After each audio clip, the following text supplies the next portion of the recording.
You are now live. We are now live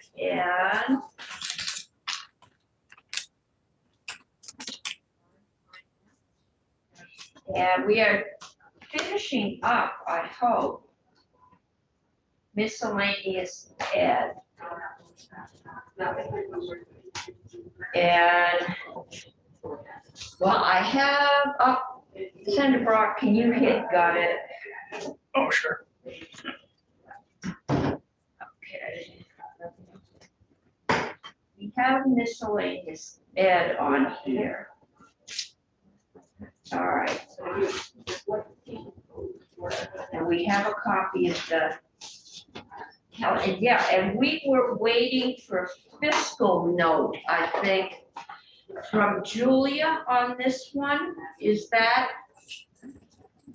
And then there was some question about the $712,000 for the teachers mentoring or support program, and that is in the economic development bill. So we can take it out of this one. It might have safer passage in this one. But I think that's all we were looking at here. Is that the one that I might add that study to? Yes, if you wanted to do that, because we did find out that $6 million is the $6 million that's been sitting in the ed fund. Yeah. And then it was the education mentor money. We might want to, this might be a safer bill to leave that in than the economic development bill. I'm sorry, I missed that. There's $712,000 for educator workforce development. It's to set up mentors to help new teachers. Yeah, $712,500 from the education fund of the Agency of Education. That, and we had some questions about what that was. And I told that, yes, we are appropriating out of the ed fund. And so that was on there. And then the other question we had for Julia is the $6 million has just been on hold in the ed fund, waiting to go out. And there were, you could pick which date, which 2 years you want to use as your base, and that was a negligible, de minimis amount. So we have this bill, and then Senator Pearson Yeah, I'm wanted, organizing printing right now. So if we do section 4, the educator workforce development, we just have to remember that that commits us to putting that in the yield bill. Is that what you just said? Julia will make sure if it isn't already on the list. And if we don't want to do it, we need to take it out. Right. Well, I know, I walked out of this room and they were waiting to talk to me. The Teachers Association, that, you know, they are struggling to get teachers. And we've had a couple bills. I'm more at ease with this one than the other one that we've got about teachers and the retirement thing. Yeah, that's a little more squirrely than this one. So. You know, Sorry. what I hear from the teachers union is teachers ain't so interested in coming out of retirement, so. They're probably not to work in the schools that really need them. Just period, so. Yeah. Are we? Hold on there. We are doing? Senator Pearson, the other Chris, has a proposal of amendment for this. And Trying to get printed. which we're trying to get, sometimes just opening and closing the door. Is it on our website? No, I just barely got it from Abby. This is part of what you seeded in the Yep. waiting bill, which is the study of financing, of using income tax to file. Yeah. So To this, fund in education. the bill is a report from tax, and what yours is a working group of legislators. Yeah, so kind of duplicative in that way, but this should produce a bill, should, ideally, well, to my mind, ideally get some bill buy-in and momentum. Randy and I definitely wanna be on this. Or run into the roadblocks. If this freaking printer would stop being orange, I would get somewhere, but.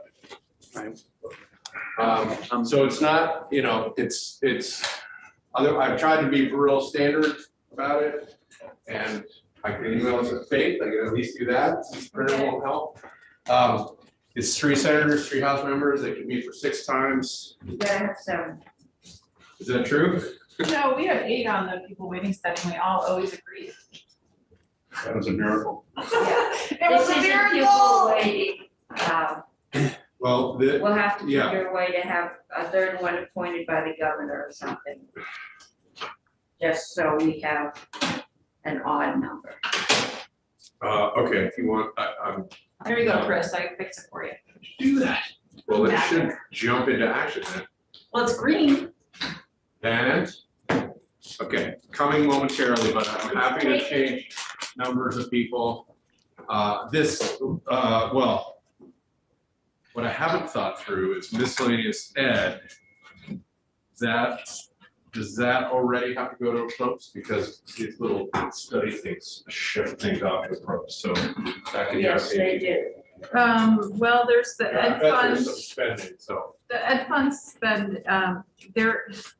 it's all education fund spending. But I think they still look at it. Here.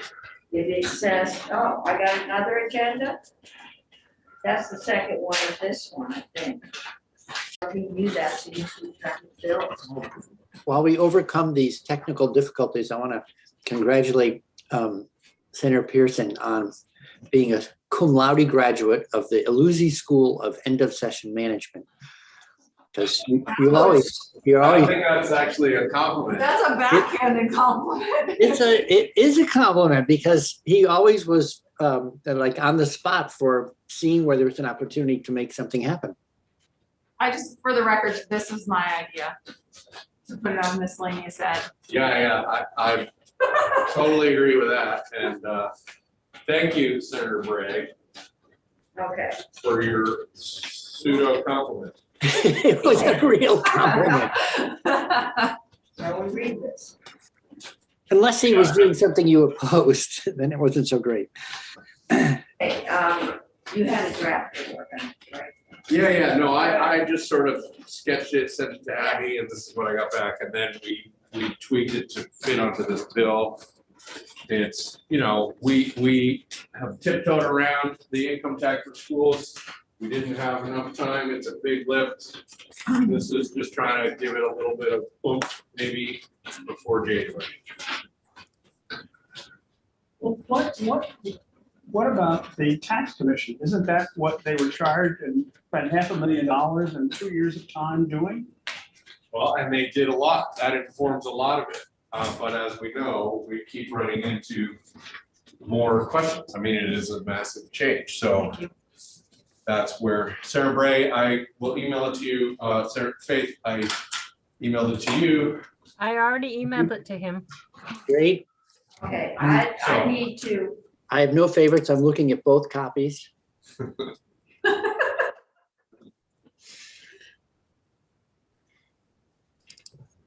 And Jim Demaray, I also emailed it to you. Well, I asked on the. Yeah, I've got, thank you. On the tax study commission, is their report final?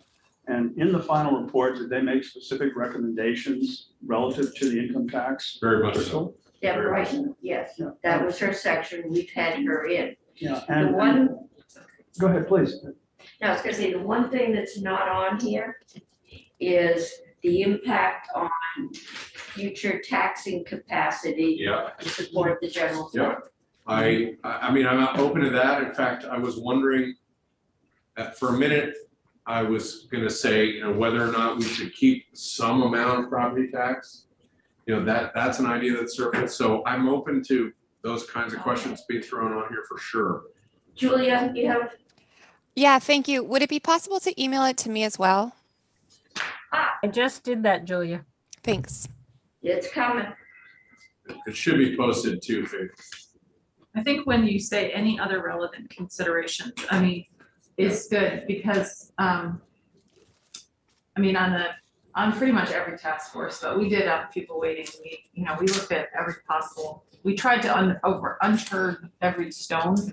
We got a lot of crap for doing that, but we did it, because it's Yeah. really important to make sure you have all the questions answered that you can try to think of. So why don't we take, because we are already behind time. We can do two things. We can vote miscellaneous add out as is and do this as a floor amendment, which would get it moving and give us some time to read it and to edit it. Yep. And get that going, and then we can move along. Would that work? Yeah, I'm happy to do that as long as Okay. we're some commitment to, you know, at least coming back to it. Okay. And we can, sure, yeah, approach one, we'll get to look at it. Okay, so with that, I could use a motion to vote, and I think we should leave that teacher mentor thing in here because it will cause some issues. They can take it out of I think it's fine. economic development, but I think, Michael, it might be safer in here. This amendment? No, No. There's $712,000 in here for the teachers thing, and you've got it. Right. If I leave it in here, I think this might be a safer haven. This one would be a separate meeting? I think so. Whatever you want, Madam Chair. I mean, I haven't heard the B word mentioned in relation to this, but. Right. Um, Hopefully have a relationship with the other people. we can keep it in both places and let it deal with it. Okay, did I get a motion to approve? I will start, whatever this bill number is, 716 716, as presented. yes. With the notion that we're gonna do a floor We'll amendment. do it in that, yes. Okay, The bill without this. right, Correct. this, we're just gonna need a little time to work So through. we're back to JF 6.1, 426. 716. Pardon? 420 is the date. Oh, 420, I thought you were saying. Okay, 426 at 9:32 PM. It's not 426, it's 420. 9:32. The bill number is H716. Is that what you have? So we got Got it. okay, so Senator Harding has moved that we approve as presented. Further discussion? Not, all those in favor say aye. Aye. Opposed, say no. I'm seeing that as 700. Thank you. And Senator Hardy, do you wanna? Sure. Senator Pearson? Yeah, we'll do I it. think we should get a average, how many studies we passed. It's a lot. Yeah. Most most of them, Coordinate this year. most of them are not legislative studies though. This is a little different that way. Okay, we're going on to 518 for a vote. This is municipal energy resiliency. Do you have the bill? Do I? You need the bill, the senator has it there. Okay, yeah, no. Becky, this is your bill. 518. Why did you go back This is there? correct.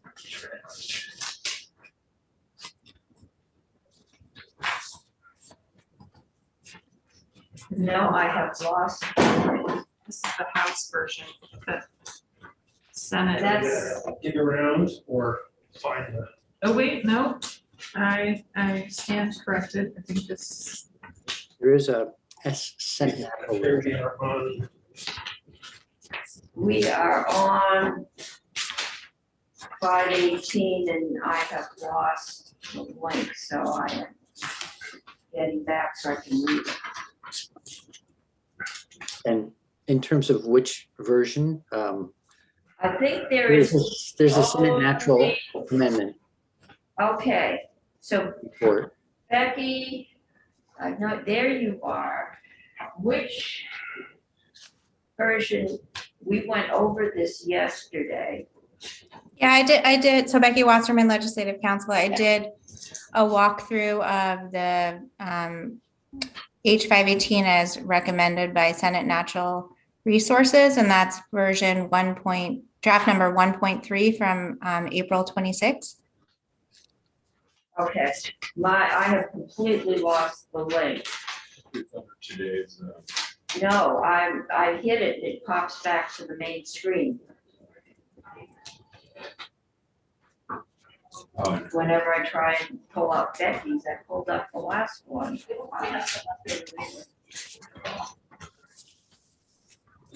I do see it on the website for today, but if it's helpful, I can also share my screen. why doesn't she share? Yeah, why don't you share your screen and then I can play with this, all right, Chris. Want me to find it for you? Yeah, there's, 518. can we share that? Yeah, now, I do not have a. Well, that's weird. It just came up on mine. yeah, I know. It happened once before, you did something. More I think I technical lost the link. difficulties, please stand by. Okay, we're having technical difficulties, but Becky, if you can share your screen, we're in good shape. All right, there we go. So you can make that a little bigger. Okay. And this is natural resources. Yeah, this is the version 1.3, which was what was I know. passed out of Natural Resources. Okay, and this is the one that we were going to do an amendment to, right? A floor Yeah, amendment? well, I don't know Yeah. how we do it, but Senator Bray is looking to work up language that fulfilled what I was after, which is. Okay, But I think he was gonna, well, we'll ask him, but I think he was just gonna handle that outside of finance, I don't know. Right. I was going to bring that as an amendment from individual senators, and okay, currently on it are Senators McDonald, Cummings, Pearson, Hardy, Bray, Westman, Campion, McCormick. So basically, it's I take a responsibility. group of for both the committees. This morning's conversation. okay, so you're gonna bring that as a floor amendment? Yes, ma'am. Okay, And it's drafted already, and I've circulated it, and I've sent it to the Senate Secretary for whenever this gets to the floor. okay, so we then, I think, are ready for vote on this one. So I'd be happy to move draft 1.3 of page 518 as presented to us from Senate Natural. Okay, is there further discussion? If not, all those in favor say aye. Aye. Opposed say no. I've seen that as 700. I'm sort of, I think so. I'm still reading. Think so? Yes, again. So, Madam Chair, It's I'm- a revolving loan fund and, I think it's okay. In the grant program. Yeah. It's already in the budget. Fine. okay, a gubernatorial actual but an already budgeted governor's priority, I believe. It's best I know. I'm reporting for natural, so I could either do that, or you may prefer separation of church and state and have someone else in finance do it. Fine by me either way. we haven't made any changes to it. No. So you're fine, we voted it out as presented, then you're gonna do the If I you'd like, guess, Right. did we get it because of the revolving loan?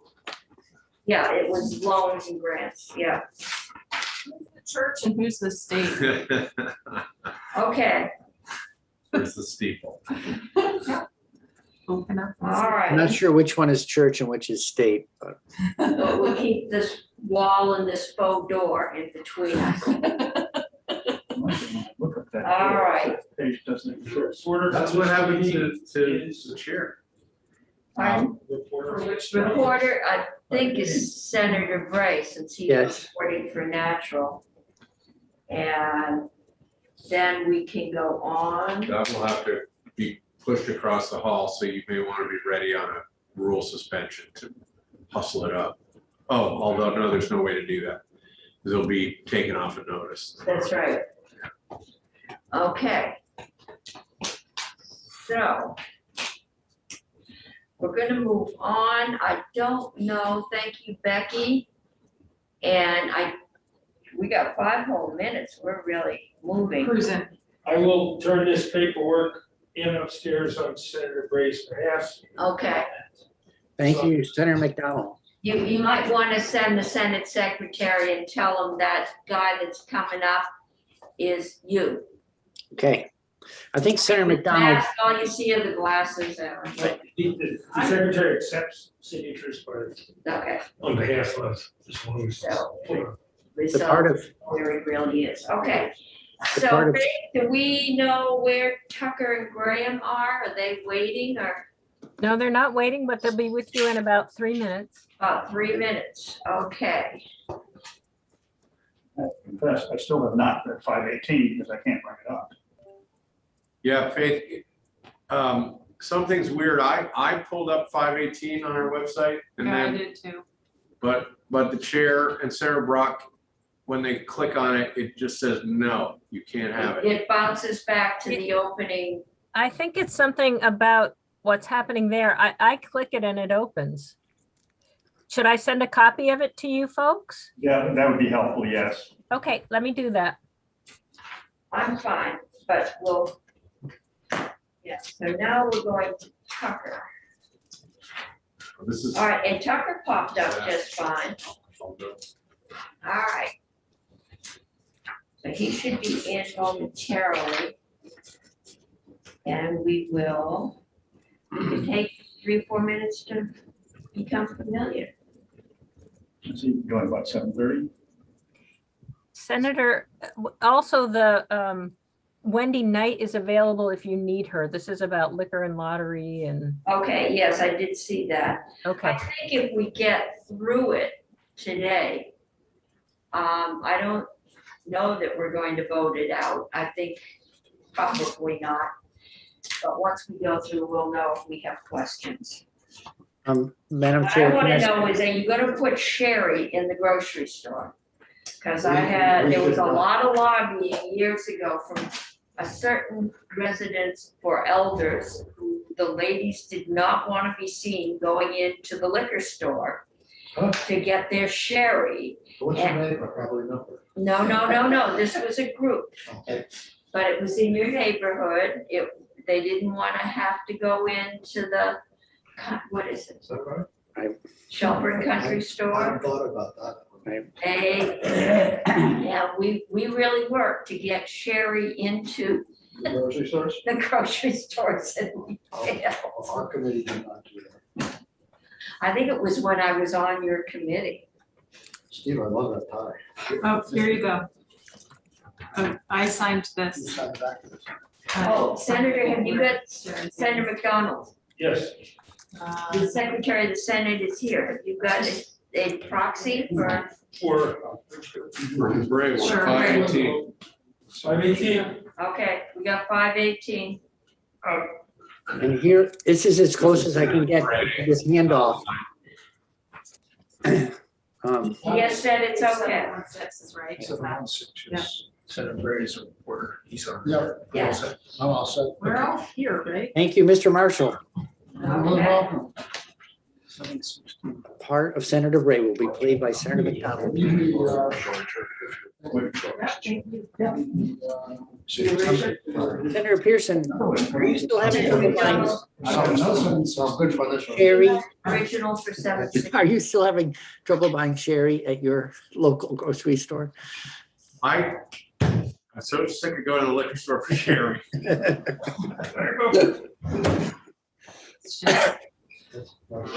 Sherry. I'm sure. That's right. I'm sure I like this. Yeah. Okay. I think the answer is no. Who's tying up our staff? It's 7:18. Yeah. Is it in that file you brought me down today? No. Yeah, You had it. a lot easier for us. I can make it really fast. Okay. I think, try that manila folder on the base desk. Very bottom of that line. I'm protective of the revenue of the state. Not to worry, I'm just here from Wendy. Sorry? Right, well, we're Hear from waiting Wendy for our now. council here. I would prefer to hear from JFO about the, Oh, yeah. 7. We're right again, Madam Chair. You and my husband filed the same way, But there's nothing in it except for nothing going. files. That explains some of the hostility. Thank you, folks. You mean by the third letter in the alphabet? I mean, the third letter in the word? Just piles. He knows where everything is, but it's an alphabet. He's a better man than I am. Oh. All right, where are we going? Randy, have you had a chance to think about S53? Not a great deal. let's not talk about it. No, but I would like to be able to Do it again. give her a decision this evening so we can do 5:10 at 9:30 tomorrow. We could go out in the hall and talk about it. Yeah, Just so go out I mean, I- and- yeah, Graham is here, so we're, Yeah. as soon as we get Tucker.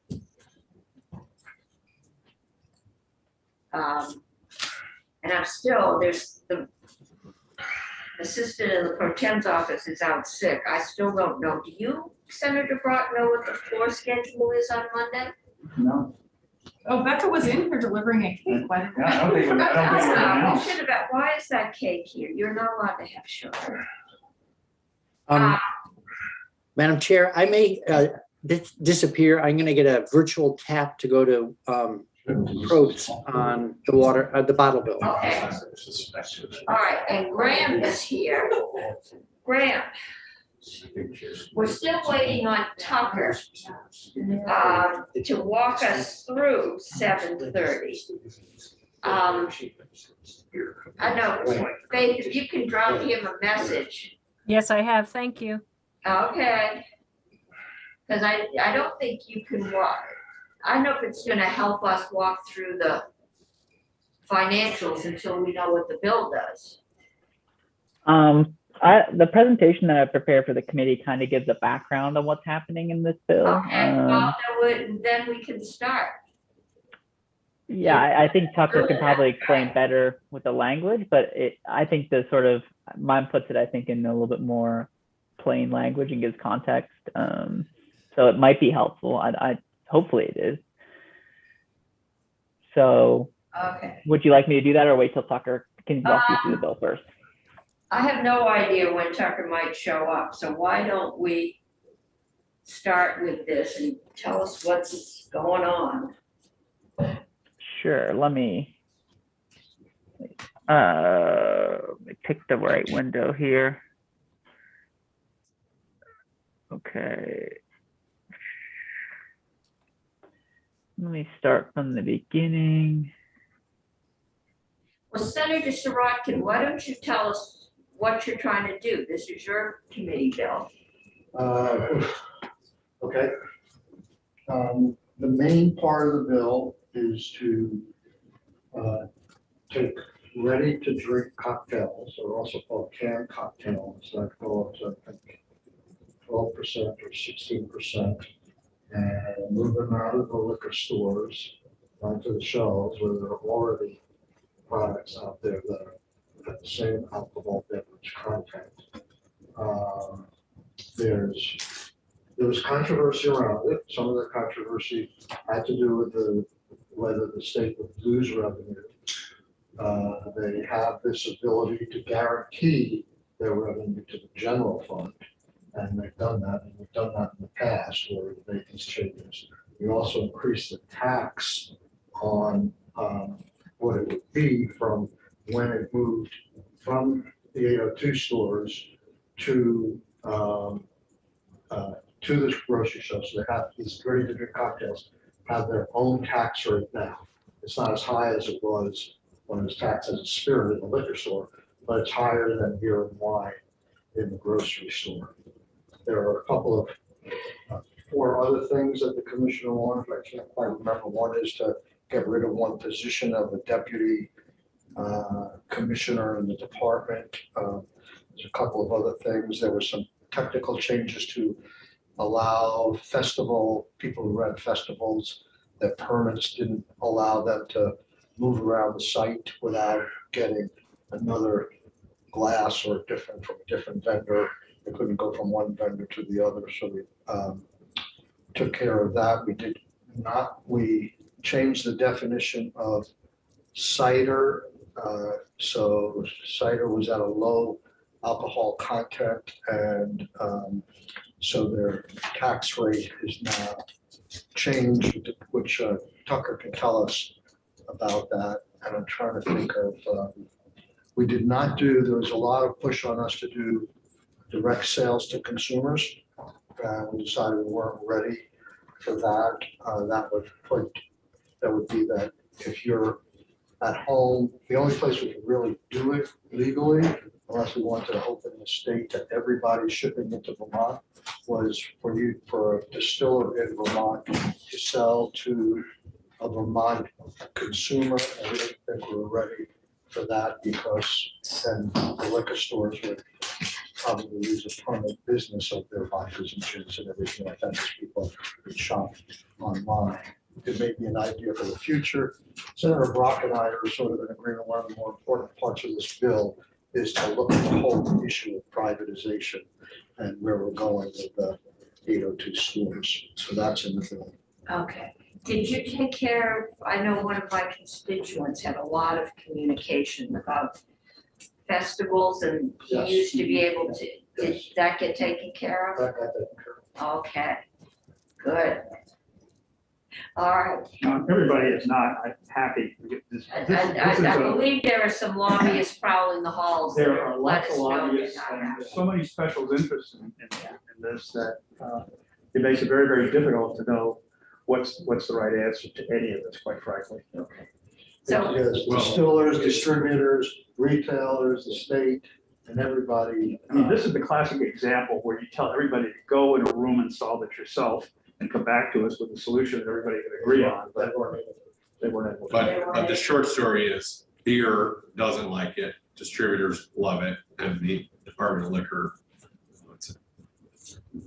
Right? Distributors like it. Yeah, because they're gonna profit. Yeah, and And big beer, I think now is okay with it because we raised the That is tax not rate. that's not what they're saying at all. No, Chair, Yes, the issue of privatization Beer is not. okay, that's is not our issue. Right. Our issue is revenues. right, and we're going to, And I have been told, and I can't verify it, that the state will not earn as much revenue as a result of this bill. That depends upon who you talk with too. But Because we're it could listening, be right? testimony on that. we are going. I don't to- know the answer to that question. You- I would hope that we get it answered. We will get it answered. Okay. Okay. Here's Graham. Graham, can you help us figure out what's going to happen to state revenue? I would love to. Thanks. So let me go back over here and start up again.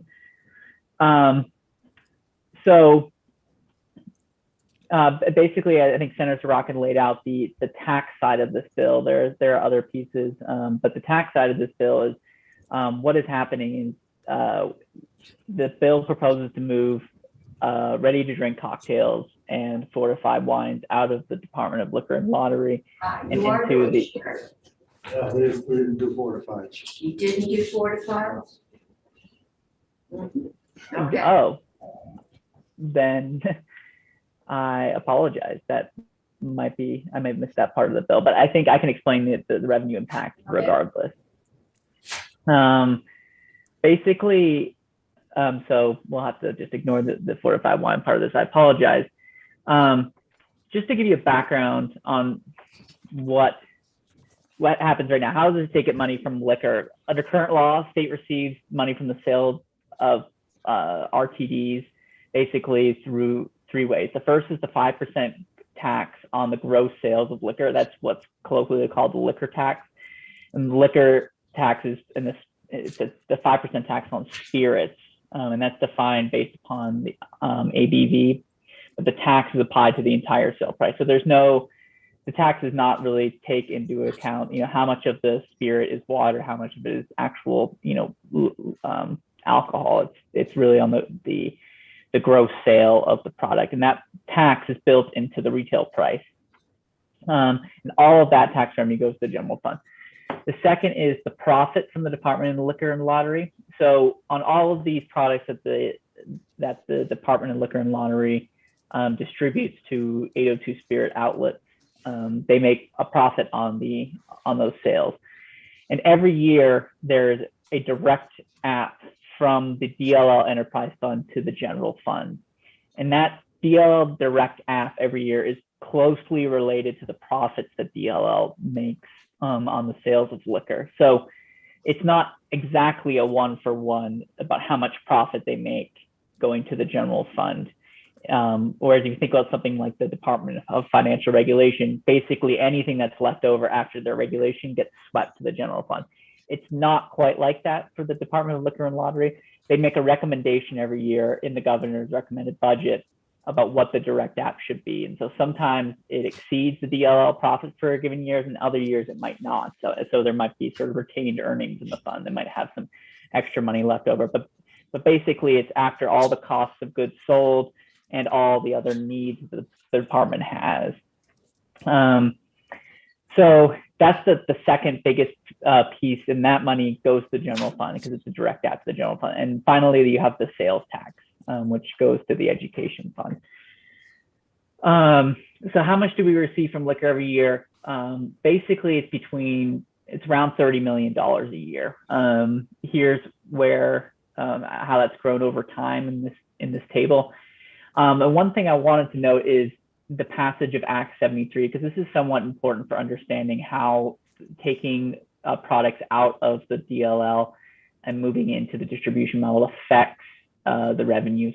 Prior to 2019, or sorry, fiscal year 20, so calendar year 19, the liquor tax used to be 25%.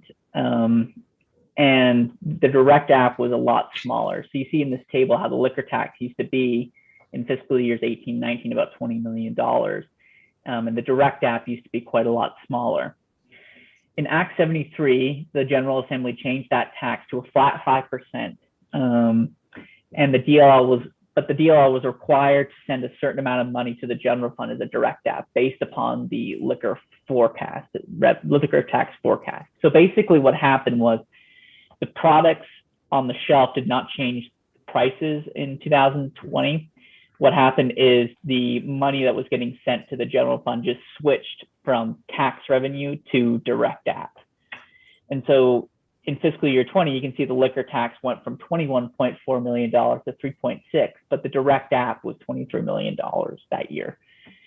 And so, but the prices that year did not change drastically as a result of the swap. And so when we think about what the impact is. Graham, yeah. I'm sorry, but what is direct app? It's not actually English. So what does it mean? Direct app means it's direct application, but what it is you have various funds within state government that are not, the general fund, that are operating within agencies. And at the close of the fiscal year, the money within those funds sort of gets sent to the general fund. And that is called a direct app. And is this like the profit from the state liquor sales? More or less, it's very closely tied to it. Okay, thank you. It's not exactly the profit. So you have direct apps like the ones in the Department of Financial Regulation, where after the department collects all the fees from the entities that it regulates, it takes the money out that it needs for its operating expenses, and then it just sweeps the rest of it into the general fund as a direct app. So at the end of the year, the fund is basically zero. Department of Liquor and Lotteries Enterprise Fund does not operate exactly like that. They make a recommendation every year for what they want to send to the general fund in the governor's recommended budget. But that direct app is closely tied to the business of Department of Liquor and Lottery. So you can think about the movement of products out of DLL as affecting the direct app, more or less. Okay, thank you. Yeah. So so you have to take some of this with a grain of salt, because I did not see that fortified wines got removed. But basically, the ready-to-drink beverages with less than 12% and less than 24 fluid ounces would be subject to the retail model within, so they would be able to be sold in grocery stores and gas stations. That's more or less the big change in this bill. And the tax consequences here is that the products moving out of the DLL model, they would have the tax changed from 5% liquor tax to $1.10 per gallon. This is similar to the 55-cent per gallon finest beverage tax, but this bill essentially creates a new category for a new tax for ready-to-drink beverages within the retail model of $1.10 per gallon. The second tax consequences, as it said to Senator Pearson, is that the profit on ready-to-drink beverages would go to the retailers and distributors and not to the Department of Liquor and Lottery. And then the third is the sales tax is the same on both, whether it's in DLL and being sold by DLL or by 802 Spirits outlets or by grocery stores and retail chains at gas stations. Okay. So Why would the profit go, if the profit's not going to distributors now? Retailers, I can see, they're selling. All right, but it's not going to I can see retailers, it's not going to the distributors now. It is a lot of profits go to the distributors as well, because they'll now be distributing it as. Yeah, no, I'm state saying trucks, now, I'm just trying to, Right. Now they don't get any because they're. They don't get the business, they don't distribute. Right. Once they get it, like the Farrells and the bakers, they'll make a lot of money on this one. The distributors, because they have a new business. In the state? The state will lose the product and they'll replace it with other products, but their trucks, they say, will continue to be filled with other products. well, other products, You sell them in both places. okay, we'll keep going. So right now, under the current model, the DLL is the distributor and they distribute to 802 Spirits outlets. And the 802 Spirits outlets are the retailers, and they get a little bit of markup as well. So, but the DLL markup at the distributor level for these RTDs is about 45 to 50%, depending upon the RTD cocktail that's being sold. So that profit would no longer be collected by DLL. It would be collected by the distributor and the retailer, depending upon what the price that the distributor was selling to the retailer. Okay, so we're taking the profit that now goes to the state and we're putting it into the retailer, which is basically your grocery and gas stations. So that profit goes with them. So that's a loss to the state. How are we making up that loss? A great question. I will get to it in 2 slides. That's the guaranteed direct app that Senator Sorokin was talking about. The first thing I just want to quickly touch upon is there is a revenue impact from switching from the liquor tax to this new gallonage tax for RTDs. So in general, the liquor tax is a higher tax rate than the gallonage tax set in this bill. So for example, if you have an RTD cocktail that is 4 cans of 355 milliliters piece, that type of thing typically retails for about $12 in DLL stores. That is about 0.375 gallons of liquid. And so on the liquor tax, we would collect about 57 cents, but on this new $1.10, we would collect about 41 cents. So you lose a little bit of money by switching from the liquor tax to this new gallonage tax, just because the liquid to price ratio on this is it's incongruent, and you end up losing a little bit. So ignore these estimates for now, because this includes the fortified wine as well. But you can see it's not that much revenue that we're talking about at the end of the day. The biggest thing by far is the DLL profit. So by moving it into a retail model, DLL is no longer earning that 45 to 50% markup on the distribution of ready-to-drink cocktail beverages. And so when I was explaining this to Senate Economic Development, you can think of this kind of as a 45 to 50% tax, because not all of it, but it is closely linked to the direct app that they send to the general fund every year. So again, ignore these estimates, but just the lesson here is that as the chair said, that the main impact here, we think, is the loss of the potential loss of profit to the DLL. I want to note that the estimate here is definitely subject to some uncertainty, because this category, the RTD beverages, is really unpredictable. It's growing extremely fast. We've made some projections in our model, but to the extent that those are off, the estimate could be different.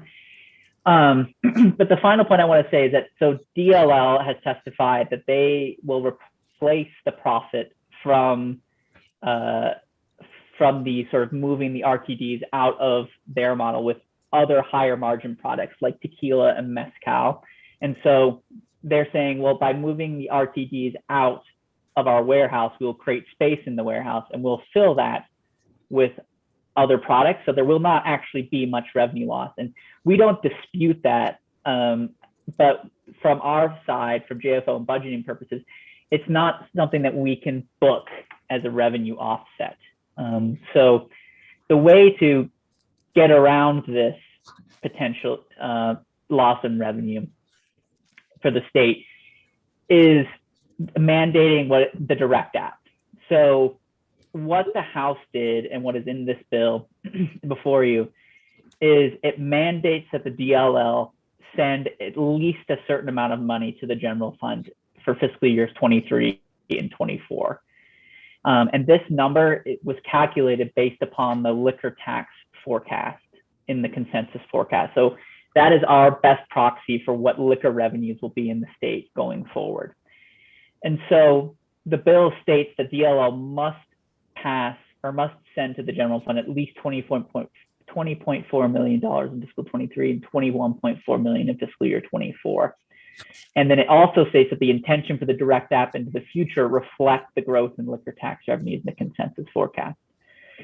And so because these direct app levels are reflecting the liquor tax revenues, we have scored this bill on the profit side for DLL as a revenue neutral impact, because you are essentially saying that for the general fund, at least, that this will be it'll be a revenue neutral bill, because you are saying that the amount of money that the general fund is going to get is the exact same basically as what it would have gotten under current law. And it lets the DLL figure out how to make up the profit so long as it sends that money to the general fund. Senator Pearson has a question. And this is making my head hurt.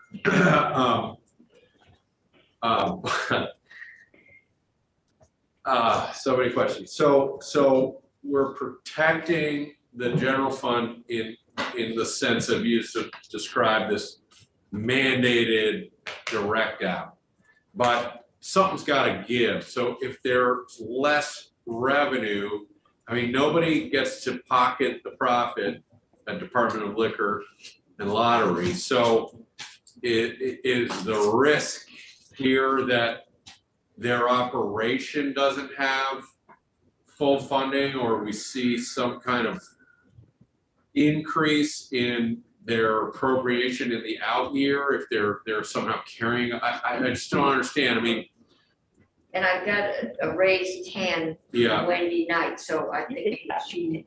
Well, let me just hear what Graham has to say. Yeah. A follow up for Graham.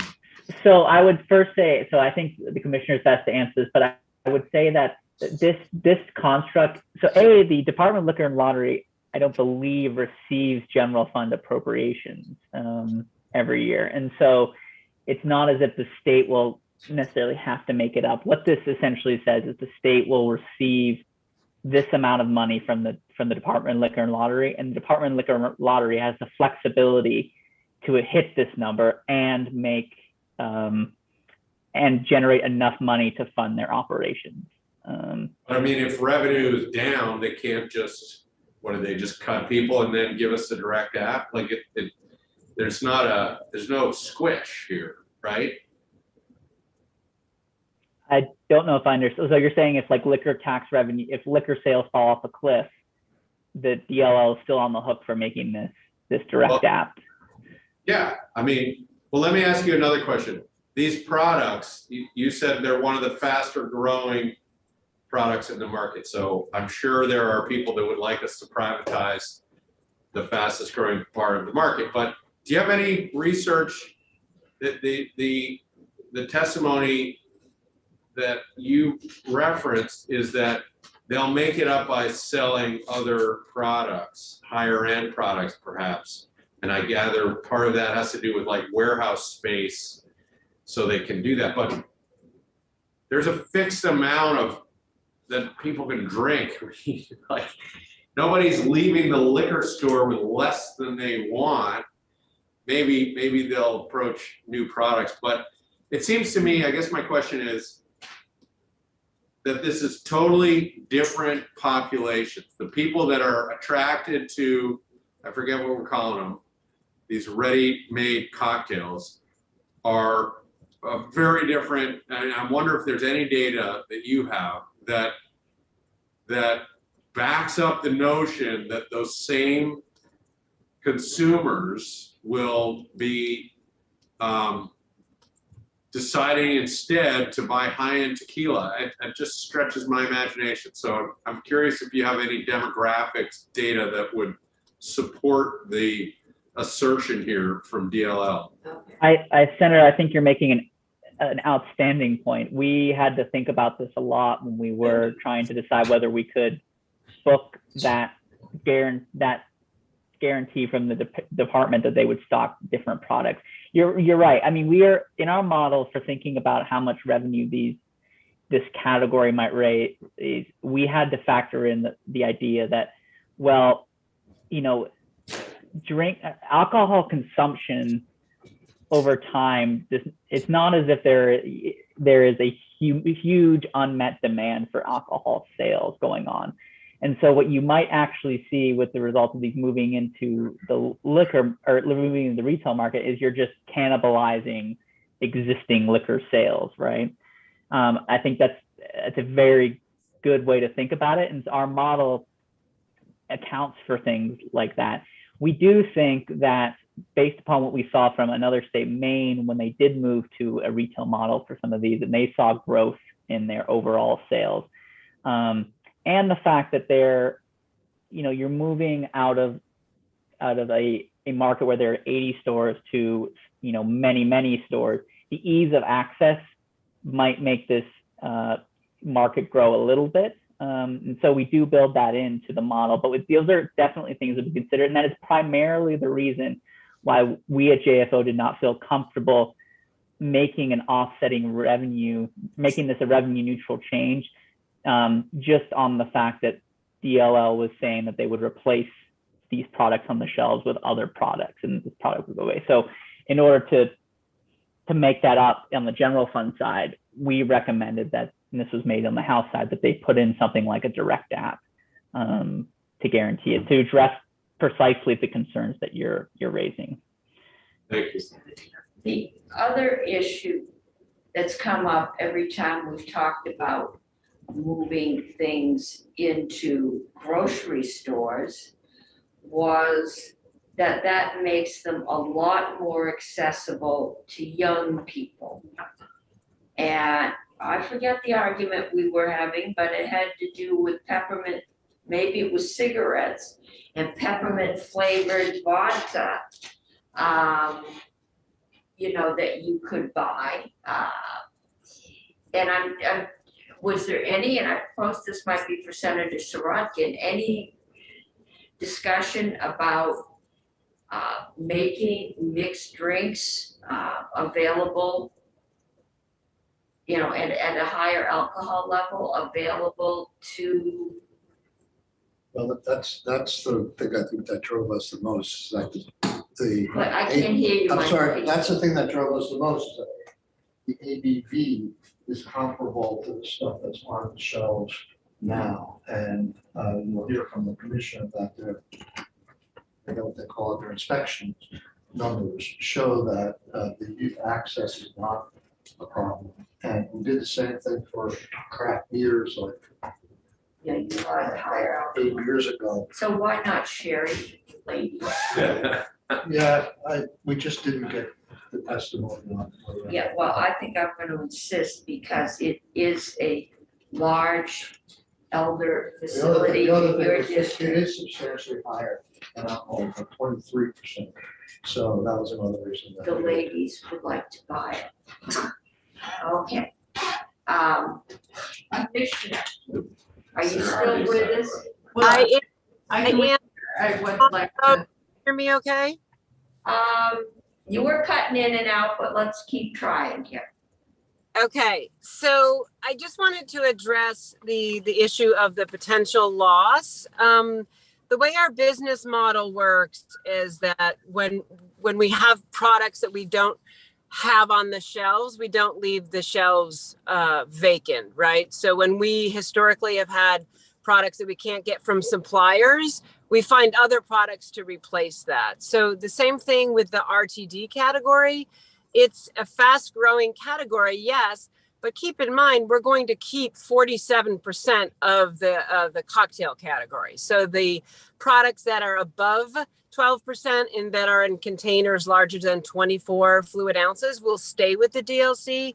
We also have other high growth categories. As Graham mentioned, flavored tequila is growing. We have mezcal, and we have some of the cordials that some of the bars and restaurants are looking. So what the House Ways and Means Committee is just wanted to guarantee that direct appropriation.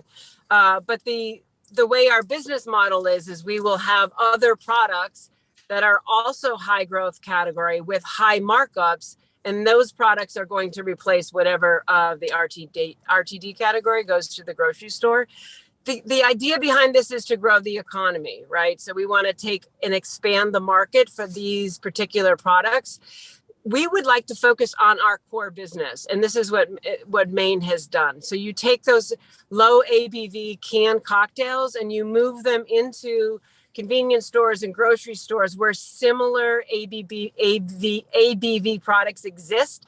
You already have malt-based canned cocktails. You already have beer, you have cider, you have wine, all within below 16% ABV. So when you move these products to the grocery store and the convenience store, then you make room in the 802 Spirits store for more of the premium spirits that we should be focused on.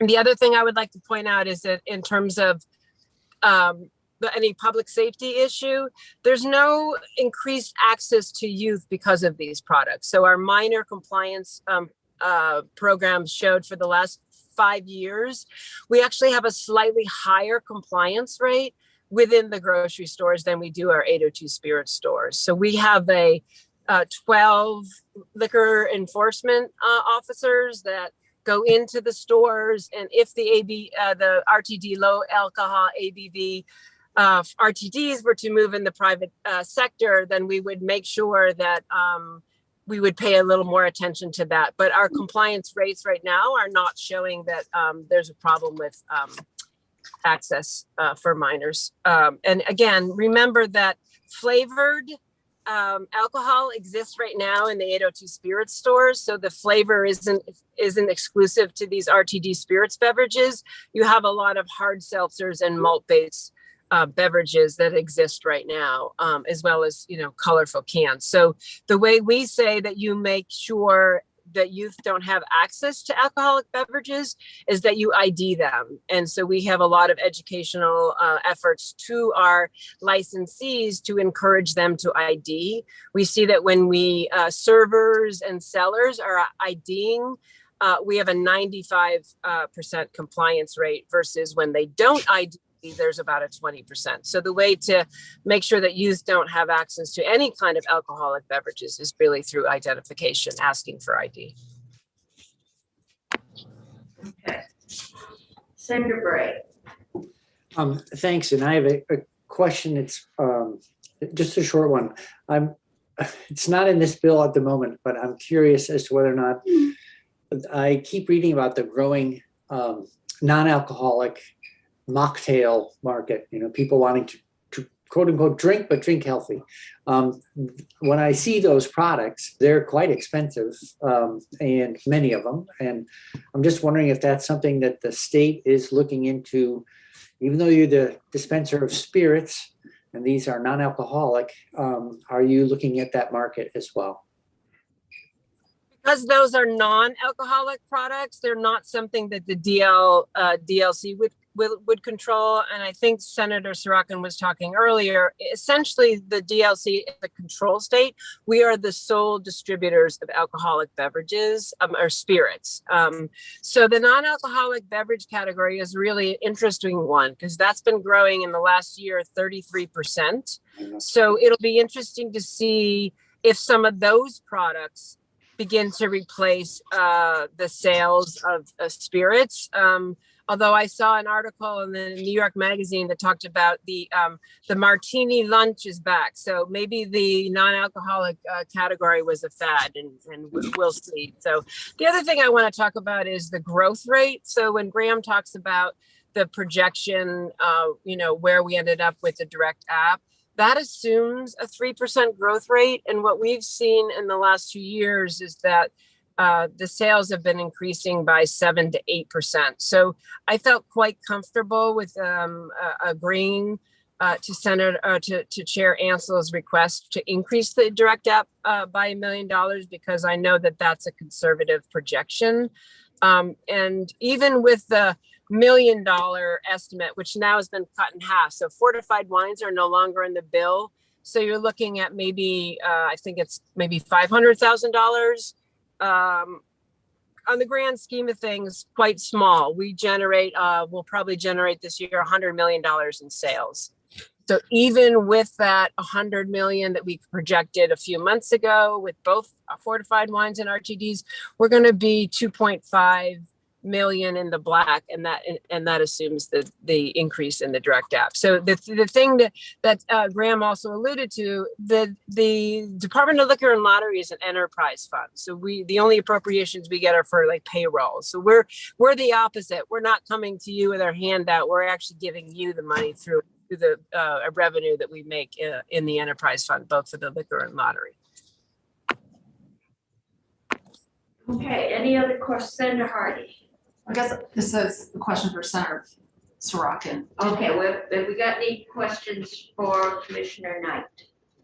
Well, it's about something she said Okay. about I am concerned about the youth access and this.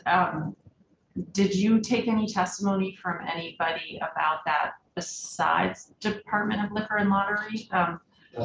And We heard from their enforcement officer briefly, and we heard a lot from Wendy Knight.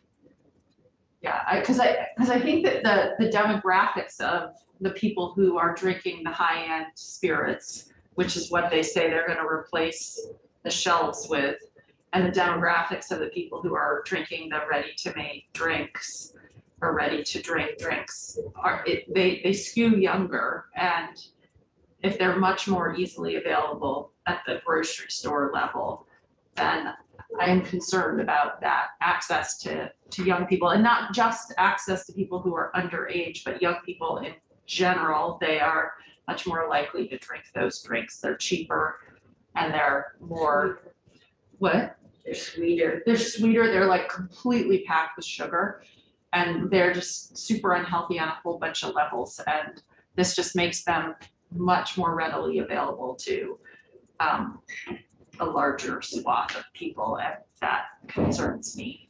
I mean, in addition to the revenue loss, I think that there's no guarantee that this isn't gonna lose voting revenue. But this committee's jurisdiction is the. I understand that, but I mean, this has been a concern, and the commissioner, I think, knows this. This is, a concern that, especially if you didn't take testimony from anybody about the health impacts and about the different audiences these drinks are sort of geared at. Okay. Grant, are you finished with the revenue?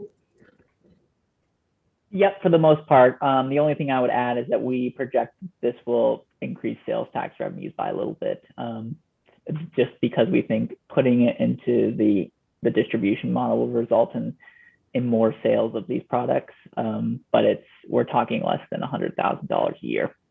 So that's the only final thing I would say. Okay, but you're not, it sounds, well, this is always built on consumption, and you get this really uncomfortable place where in one place we are spending a lot of money helping people who misuse these products. And we're sitting here talking about trying to increase the sales. And a lot of the projections are based on whether or not having these products in a more convenient place will result in increased sales, and that's what's going to trigger any additional profit, along with, higher end hard spirits, way more than 12%. Those sales will also increase. I will say I did have an email, and I communicated with Commissioner White from a local restaurant who I believe had to go to 5 different places to get the kinds of alcohol that he needed to make the cocktails that were being featured in his restaurant. It was really a cocktail lounge, and they were making cocktails, and he had difficulty finding what he needed at the local state store, and actually had to travel a good portion of this state in order to keep his restaurant stocked. So I assume we would help solve some of that problem if there were more shelf space available. Right. Senator Brock. Just a question though, as to when that problem occurred. I know that earlier in the year, and I spoke with Commissioner Knight about it, there was a period of time when particularly a significant number of high-end liqueurs were not available in Vermont, although they did seem to be available in other states. But there was a supply chain problem that perhaps you could describe. I don't know if that problem exists anymore. It may have been that problem. I was told we are working on it, which is, it sounds like we are. Yes, we are working on that. So 2 parts to that question is, one of the provisions of this bill originally was to have the fortified wines moved to the private sector, and that's your ports and sherries and vermouths that are used a lot for cocktail programs. The idea there is that precisely for your what your constituent is describing is the lack of access to that. So so this won't help that because we are keeping the fortified wines with the DLC. But when we move, if we move the low alcohol RTDs, then you're right, Madam Chair, then we will have more space and availability to add more of those cordials and artisanal liqueurs that are used in the cocktail programs. Great. I was just going to say, I think these are the questions that we had to consider when we were looking at our model. To what extent do you believe that DLL's current offerings are satisfying the demand for spirits and spirit-based drinks in Vermont? And I think where we came down is that it's likely there are probably areas of the market that are not being satisfied by DLL. And there are areas of the market that are being satisfied. And so that's ultimately why we think that moving into the retail market, these drinks will on net boost the overall sales of liquor, but that doesn't necessarily mean that the overall amount of alcohol being sold in the state will increase a whole lot. As you've seen, as what in the research that I've done and, talking with Commissioner Knight, there is sort of a move to more premium levels of liquor. And so the sales may go up, but the overall amount of alcohol may not actually change that much at all. So, but I don't claim to be an expert on liquor demand in the market, but the revenue estimates that we came up with do assume, at least on this category, that DLL is not satisfying the current market or the demand for RTDs right now, either because of lack of products. The products they're offering is not near the amount of products that it could be offered, and B, the ease of access to get to the stores. It would be easier to get these things in a grocery store or a gas station than it would be having to go to one of 80 stores around the state. So that's why we think you will see a boost on this side, but not necessarily an increase in the total amount of alcohol drank in the state. Okay. Senator Sirachi. So we were concerned to giving consumers more access and choice. We did hear that there was no real difference whether in terms of compliance with youth violations, whether it was in a grocery store or in a liquor store. And one of the other things that I heard was that the market is really changing. This is a product that consumers want. They want to have access to it. And in fact, what I learned, which is surprising, is that the beer market has gone downhill in favor of light beer, which I hate. But apparently people are very conscious about calories and carbs, and these ready-to-drink products are healthier than beer or light beer for the consumer. I don't think that's true, and that they're filled with sugar and artificial colors and. Okay, but we're not gonna argue that. I know, but he made a statement that I don't think that's true, and then if you didn't take testimony on that. That's what I was told. Maybe the commissioner can answer that, but. Okay, well, I Gonna know send it to that. the health committee? Yeah, that should go to the health committee. I know that Maybe the bill should go there. tastes in liquor change. That this country didn't used to drink wine, had something to do with prohibition, and we turned the wine vineyards into raisins. There was a long time where there wasn't wine, any amount of wine that might, high-end wine. We then started moving into wine, and it became the drink. For a while, people were not drinking cocktails. For a while, the martini lunch was the 2 martini lunch in the 50s. But the going to cocktails, that it's like any other market. One thing is very in and what people are doing for a while, and then you get kind of bored and you move on and you start trying something else. And I think the challenge for the commissioner is staying ahead of those consumer trends. it's across the board when you're dealing with consumers. And right now, and we've heard this for a number of years, that hard spirits and flavored hard spirits, I was told that cinnamon flavored bourbon, I'm from Kentucky, so I don't like adulterated bourbon, but that was really in and a really, really good thing. I've never tried it, but they say it is. So I think that's part of what we're dealing with here. And we probably have a lot more profit off of one bottle of high-end tequila than we do off a 4-pack of RTDs, ready to drink. Okay. So what we're getting is we are trying to predict consumer behavior, which is difficult at best. Probably somewhat tied to the economy and disposable cash.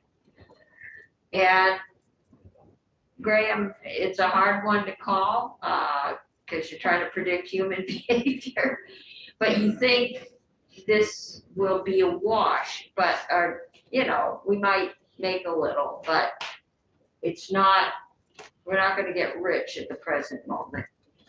And the lost my train of thought on that one. That it will free up more space, but we have a guaranteed $20 million direct payment for 2 years. What happens in year 3? Are we back saying, well, in year 3 we may have to come back and say, sorry, you've got to give us it's a life raft for now. Do we find out, I guess? I would say, I think one of the reasons why the House didn't go beyond 2 years is because, you know, they didn't want to rely on the forecast that much beyond 2 years for liquor, particularly since we've seen a big increase in the amount of liquor being sold as a result of the pandemic. And so the forecast beyond those 2 years is quite uncertain. So they didn't want to put in a direct app that might be too high or too low because they weren't sure what was going to happen beyond 2 years. And second, the precedent for doing this sort of construct of a mandated direct app for DLL comes out of Act 73 of 2019, and that was only for 2 years. And I just want to say that even though that mandated direct app is set like it was in Act 73, DLL ended up sending more to the state through its direct app than that mandated direct app in Act 73. And so there's nothing stopping them from remitting more to the state than that sort of sets a floor on what they have to send. Okay. Senator Pearson. Graham, on section 41, which is on page 40, there's some language about extending permits and licenses. And can you explain that? And is there a revenue impact of that? Typically, there would be a fee with those licenses. And this looks like I don't know what's going on here. Commissioner had her hand up. Yes, so we're moving to an online licensing portal. Right now, they renew every year in May. And so what we're doing is we're moving to a staggered license. So we are looking to have those licenses in 2002, 2003 staggered. So there's no loss of revenue. We're just trying to roll it out so we're renewing them quarterly instead of once a year.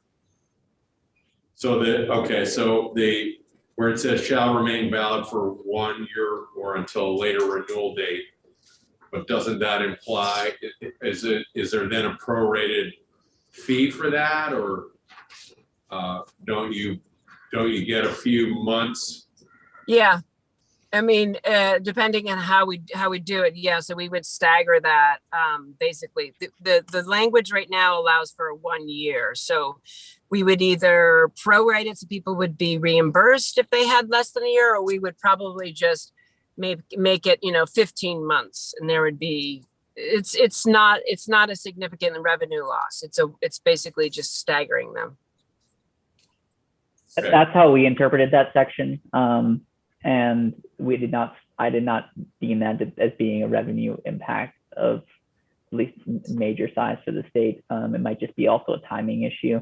But the only other revenues we see aside on the fee side is there is a fee for distributors who want to get into the RTD game, I believe. And we projected Right. $50,000 in revenue for that. Okay, that's our jurisdiction. So there is a $50,000 fee to the distributor. No, it's not a $50,000 fee. That's what we projected for the revenue. I don't quite remember what the fee was. Yeah, so we were projecting that the permits for the wholesalers to sell the RTDs, and so Graham has a revenue projection of earning $50,000 from that fee. Okay. That's all together. All right, that makes more sense. Senator Hardy, you had a question? Yeah, I see Tucker popped up, so maybe this is actually a question for him, because we never went through the language of the bill. No, we have not. And Tucker, I see in section 42, I think it is, there's some kind of study and report, and then there's something about changing effective dates, but there's only one effective date in the bill. So I'm just wondering if you can explain does all of this could you explain the effective dates and that report? Why don't you give him a page? Page 41. Absolutely. Happy to talk about those reports and the effective dates. So section 42, starting on page 41, contains 4 reports. 3 will be required from the Department of Liquor and Lottery. 1 is required from JFO in conjunction with the Department of Liquor and Lottery. To summarize the reports, the first report relates to the ready-to-drink spirits market. It's a study of the RTD market that's being rolled out in this bill. The report from DLL shall analyze the taxes that are imposed by other control states on these beverages, provide a recommendation for whether the tax rate established in this bill on ready-to-drink spirits beverages should be increased, decreased, or stay the same, analyze the department's annual sales report to determine retail sales growth by beverage category.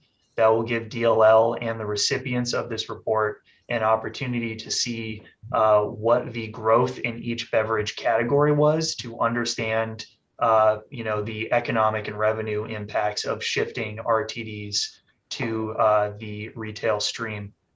And finally, the report will examine any available sales data reflecting the impact of RTD retail sales on craft beer in Vermont. Okay. The next DLL study is around fortified wines. And that study is going to look at the impact on state revenue of privatizing the sale of fortified wines, which is no longer in 730 as amended by Senate Economic Development. So this is going to be a forecast for what could happen. An examination of other control state models that permit the private sale of fortified wines up to 23% alcohol by volume. And finally, an analysis of the current and historical volume of fortified wine sales by retailers that hold a fortified wines permit. And the background there is that there is a permit currently that retailers can get to be able to sell fortified wines through the retail stream. The third study from DLL is on potential models for consumer shipping of spirits. This would look at models where, similar to direct consumer shipping of beer and wine currently in Vermont, spirits could be shipped directly to consumers. It would look at the revenue impacts to the state and 802 retailers if direct-to-consumer shipping of spirits is authorized. It would examine the illegal direct-to-consumer shipping market that exists in the state currently, and an analysis of the volume of direct-to-consumer spirit sales in those states that have legalized direct-to-consumer shipping of spirits. And finally, it would analyze the potential impact on Vermont's distillers and the 802 outlets of permitting out-of-state manufacturers to acquire direct-to-consumer shipping licenses. The direct-to-consumer license stuff was in the bill originally, right? It just went directly to doing that. Is that correct?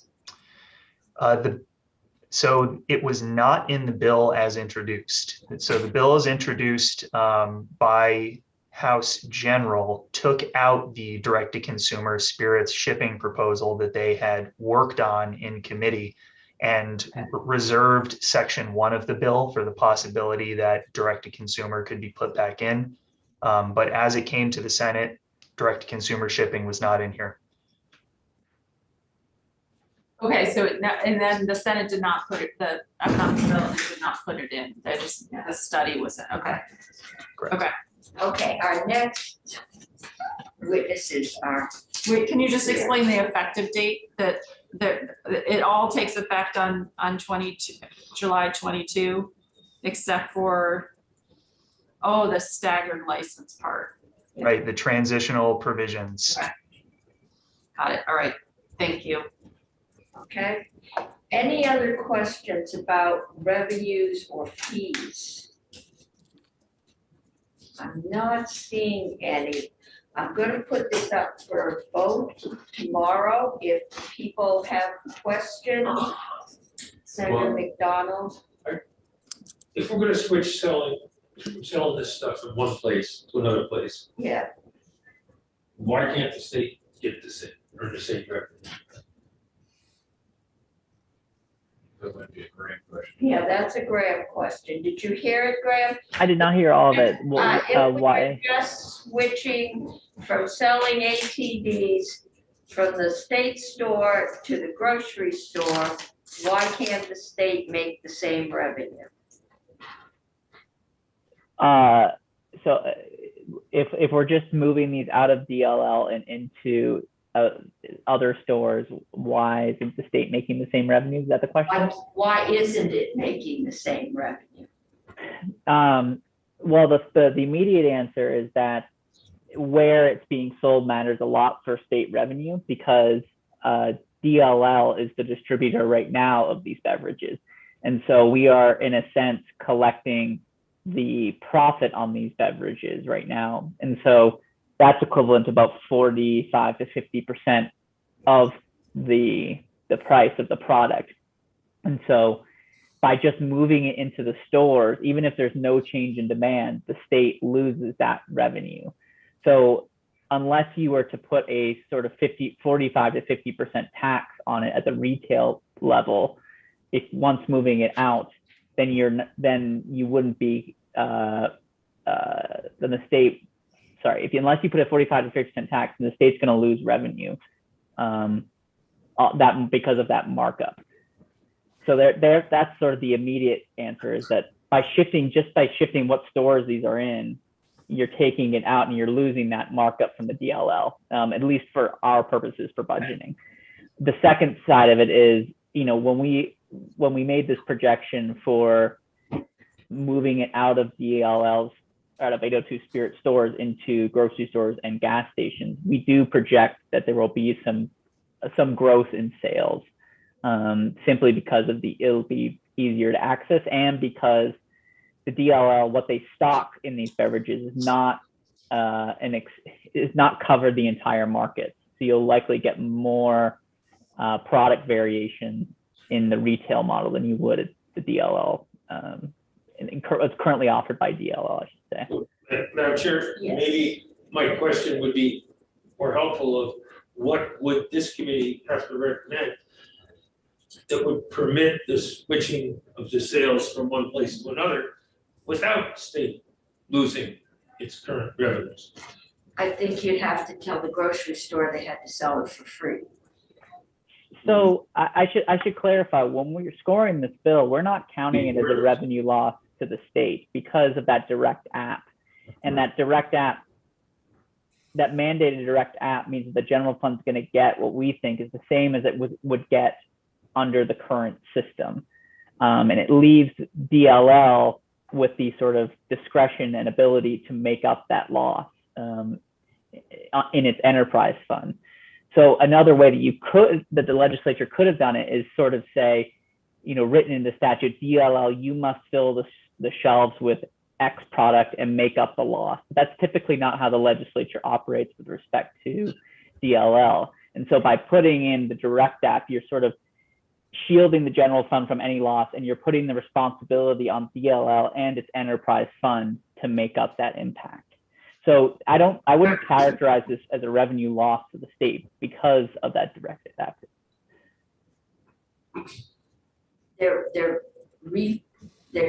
They are paying us the difference, at least for 2 years. And we are shifting, the profit now goes to the grocery store and the distributors because they are doing the work that we are now doing. Now, so why would we wish to make a change which costs I see revenue Senator. to the state? Okay, I think we'll leave Senator Sirotkin. Can you answer that? I think I can. We protect ourselves with a direct app. The commissioner has assured us that she will restock the shelves with as profitable product. And for me anyhow, this is all about that products are out there right now on the shelves that have the same alcohol beverage content, and consumers are interested in this product, maybe in lieu of beer or something like that. And I think if it's the same alcohol beverage content, that they should be side by side in the same location. That's one of the reasons why we didn't go the next step with fortified wines, because they were significantly more alcoholic. Can I assume that right now, the base problem is we have limited shelf space and limited warehouse space? And so we are making a decision as to what we stock in both of those places. If we ship out the DLL, the ADTs, right? RDTs, the cans of alcohol. We can then put in bottles of high-end tequila. So rather than $12, we can get a $129 bottle of liquor that takes up the same space. Another solution to this, and I know we talked about it years ago. Problem with shelf space? It's probably shelf space. Another solution would be, we could build mega stores like our neighbor and have 2 or 3 of them and have everything stocked. However, that isn't quite the Vermont tradition, and it would cost a lot of money to get there. I'm sure we've been here a couple of hours, and no one started out by saying the problem we're trying to solve is we're running out of shelf space. I did hear that. Depends on your perspective, but I think. Okay, Senator Bray. all right, Senator Bray, and then we're going to go to our next set of witnesses. We're obviously not going to vote this out this afternoon. Senator Bray. Thank you, Madam Chair. This is a question I think probably for Commissioner Knight, and that is, does DLL distribute to anyone other than a DLL store, an 802 store? To Senator McDonald's point, if the state stayed the distributor of, was the distributor of their RTDs, then you could still be in the position of being the wholesaler that gets that markup. But I don't know if you have any ability to do that or desire to do that. Happy to explain our motto. So unlike New Hampshire, which owns and operates their big warehouse stores, we contract with independent, locally owned stores, which are second-class licenses. So they are in effect the convenience stores, the grocery stores, the gas stations, right? So we contract with them and we give them a commission to sell the distilled spirits.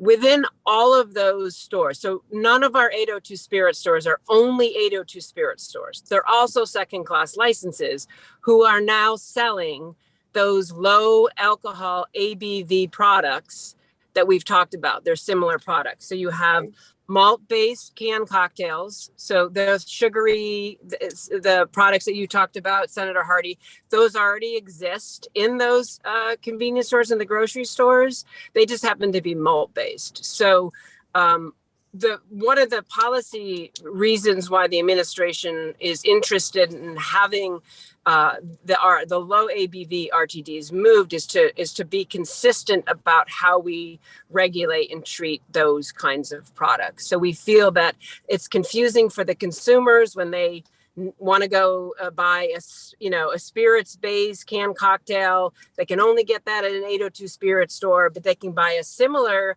canned cocktail, happens to be malt-based, and you can get that in a grocery store or a convenience store. And I think that what Graham has pointed out is that this is not a revenue loss to the state. So when you talk about moving some of the RTD products, that markup goes into the private sector, and then that allows the department to focus on our core products, which is the higher end spirits that are 30% alcohol, for example. And the other thing to point out is we're not looking to replace. We're not saying that the consumer that was going into an 802 spirit store looking for a canned cocktail, we're not trying to convert them by the high-end tequila or the high-end mezcal. We're saying that there's unmet demand from a lot of these high-growth categories that we would carry more of, and that would make up for any of that potential markup that is moved to the private sector. So the profit doesn't vanish. It just doesn't come from the DLC anymore. It would come from the private sector. And we would replace it with other category markups. Thanks very much. Okay, committee, we've got other witnesses waiting. If people have other questions, and again, our job is the revenues of the state, the fees, the licenses.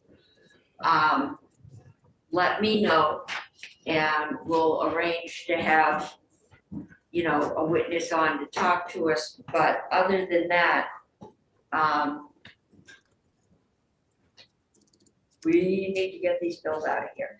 I feel stupid because I don't understand why we're. Maybe we could talk later. Okay, because we're not gonna do this right now.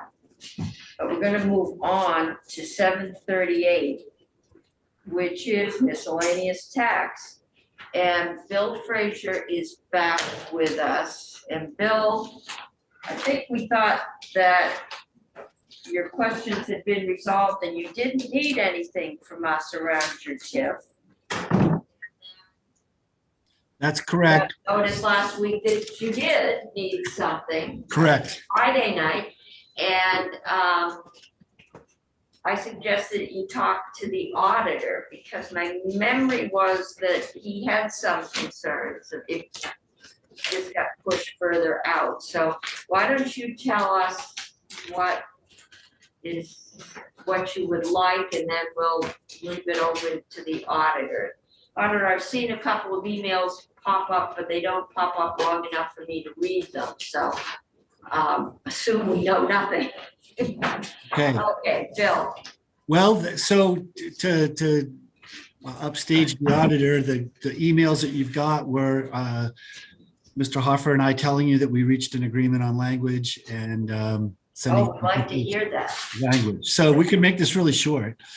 Good. If you'd like. But just for people's understanding, the basic issue that the city has, and potentially someone else could have, but I think ultimately we opted to just address Montpelier right now, is that we're in the midst of a reappraisal. We haven't issued any debt for our TIF district. So we're going to have all new values for our entire city, including those that fall within our district. And rather than have all that appreciated value just because of appreciation and not because of new construction, siphoned off into the TIF district, it's actually better for the city's general fund and the state's ed fund if we could reset what's called the original taxable value, the OTV, after the reappraisal. And I think, it's not, because like anything to do with TIF, it's not totally intuitive and you got to talk your way through it. But I think when you do, you realize it probably makes sense to do this. Then it becomes a question of the mechanics and the timing. And I believe I think I'm satisfied certainly with what we came up with. And I think the auditor's office would basically allow the city to complete the reappraisal and then submit an application for an extension of our debt limit, at which time that application would be viewed in the context of our new values. So when VEPSI makes a determination, is this a viable district? Is this something that can move forward? It would be looking at the new TIF district and the new values, not the old ones. And that's really all we can ask for. I think where the confusion came from, Senator, was our earlier ask. We'd also sought an extension to issue our debt. And that was, really on me. I didn't realize there was an extension process through VEPSI. So we were happy to withdraw that and go through the VEPSI process. We're not looking to upset the apple cart here at all. So I can answer more questions about why, from a policy basis, doing this is a good idea. But for now, I'll just leave it with that. And I see that the auditor and his right-hand person are here and can probably answer any questions on their behalf. Okay, Auditor Hoffer. Thank you, Madam Chair. Yes, we are in agreement. My chief auditor came up with what I think is a good solution. It's a one-off. I don't think it's a good idea generally to do one-offs in statute, but in this case, there does not appear to be any short-term adverse impact on the ed fund, which is the perspective that I bring to the conversation. So it's okay in that regard. I would hope that you would consider, if you choose, to address the bigger issue for all of TIF next year when you can take more time, because it's not uncommon to have some unanticipated outcomes if you don't think it through.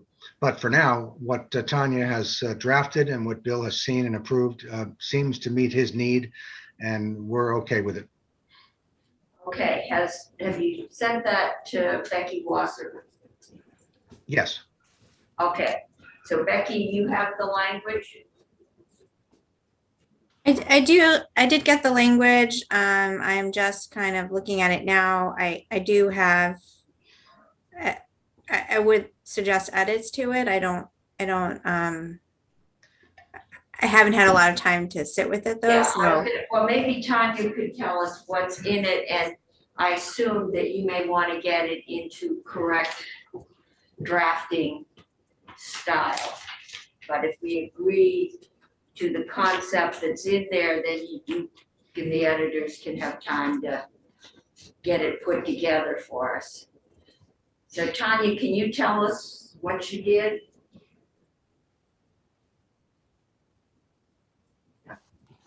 Maybe, if I can get myself unmuted, sure.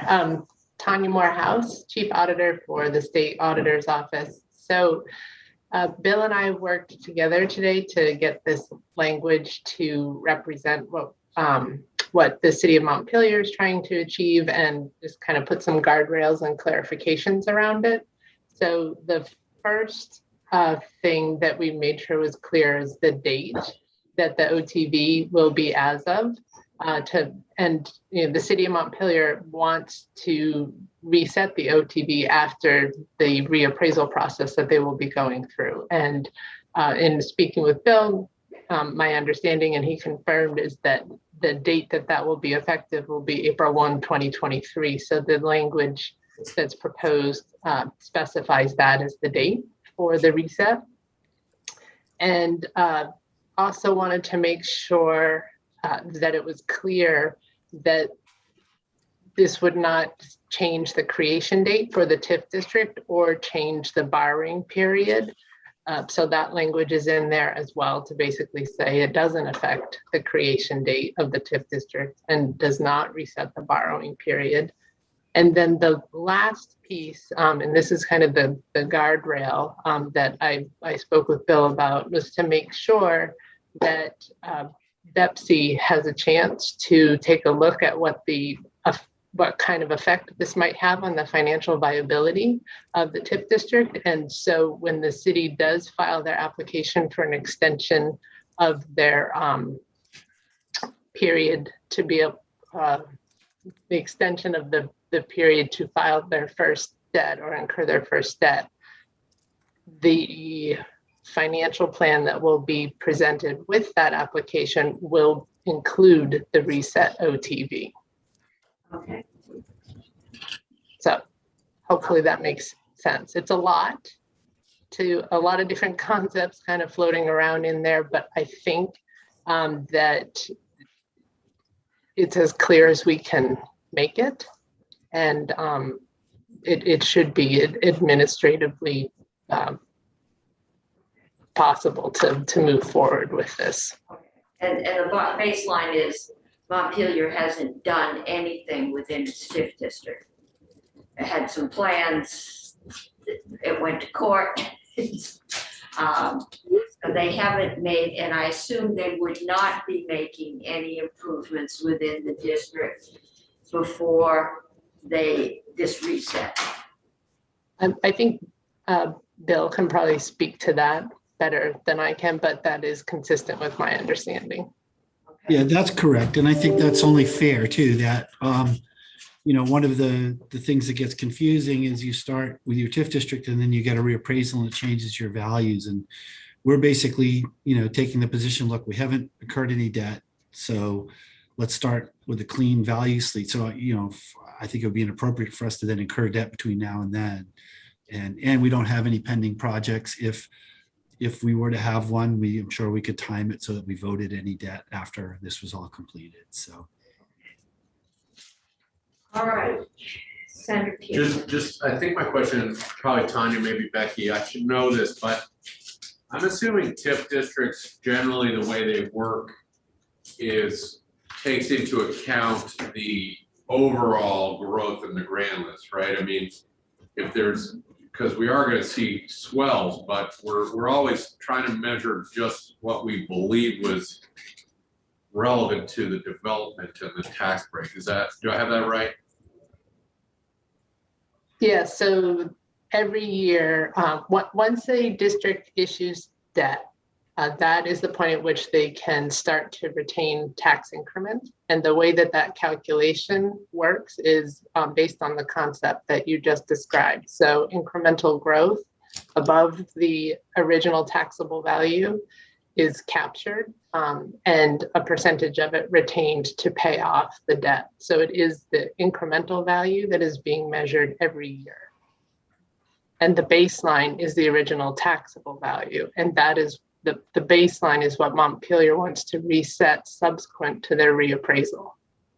Yeah, thank you. Chris, if I could really quick, Chris, there is a point that is rarely discussed, and that is that notwithstanding the town or the city holding money that would have gone to the ed fund or to the municipality itself, that district, all of the property in that district and its ultimate tax revenue that comes from it is frozen for the purposes of other taxpayers in that town.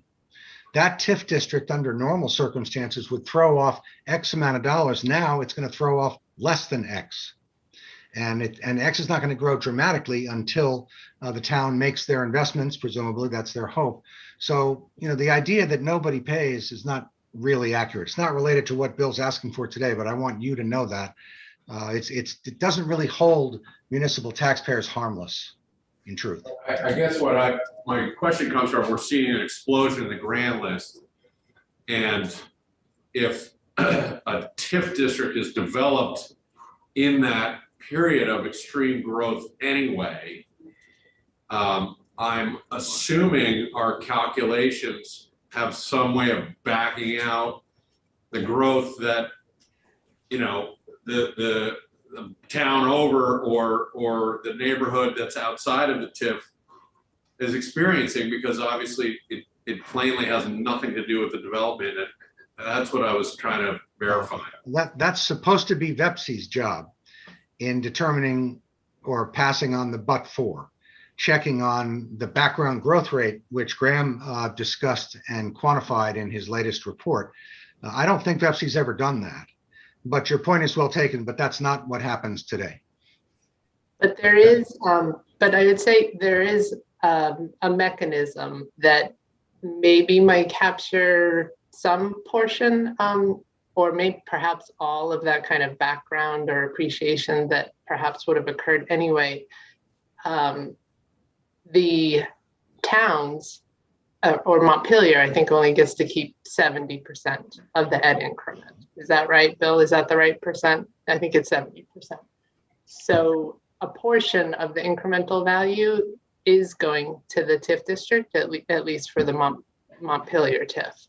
And similarly, on the general fund side, I believe Montpelier actually is required to put in 100%. Is that right? Okay. But some TIF districts get to retain a percent of the incremental growth in their general fund. So there is a mechanism to capture some piece of that growth for the taxing authorities. I don't know how well that matches up with what the appreciation may have been without the TIF district improvements, but there is a piece that does get captured and directed to the taxing authorities, the education fund and the municipality. Thank you. Okay, Bill. Yeah, just if I may, on that topic, I mean, we're kind of swayed into greater TIF policy, and I would just, I think there's a lot of opinions about that.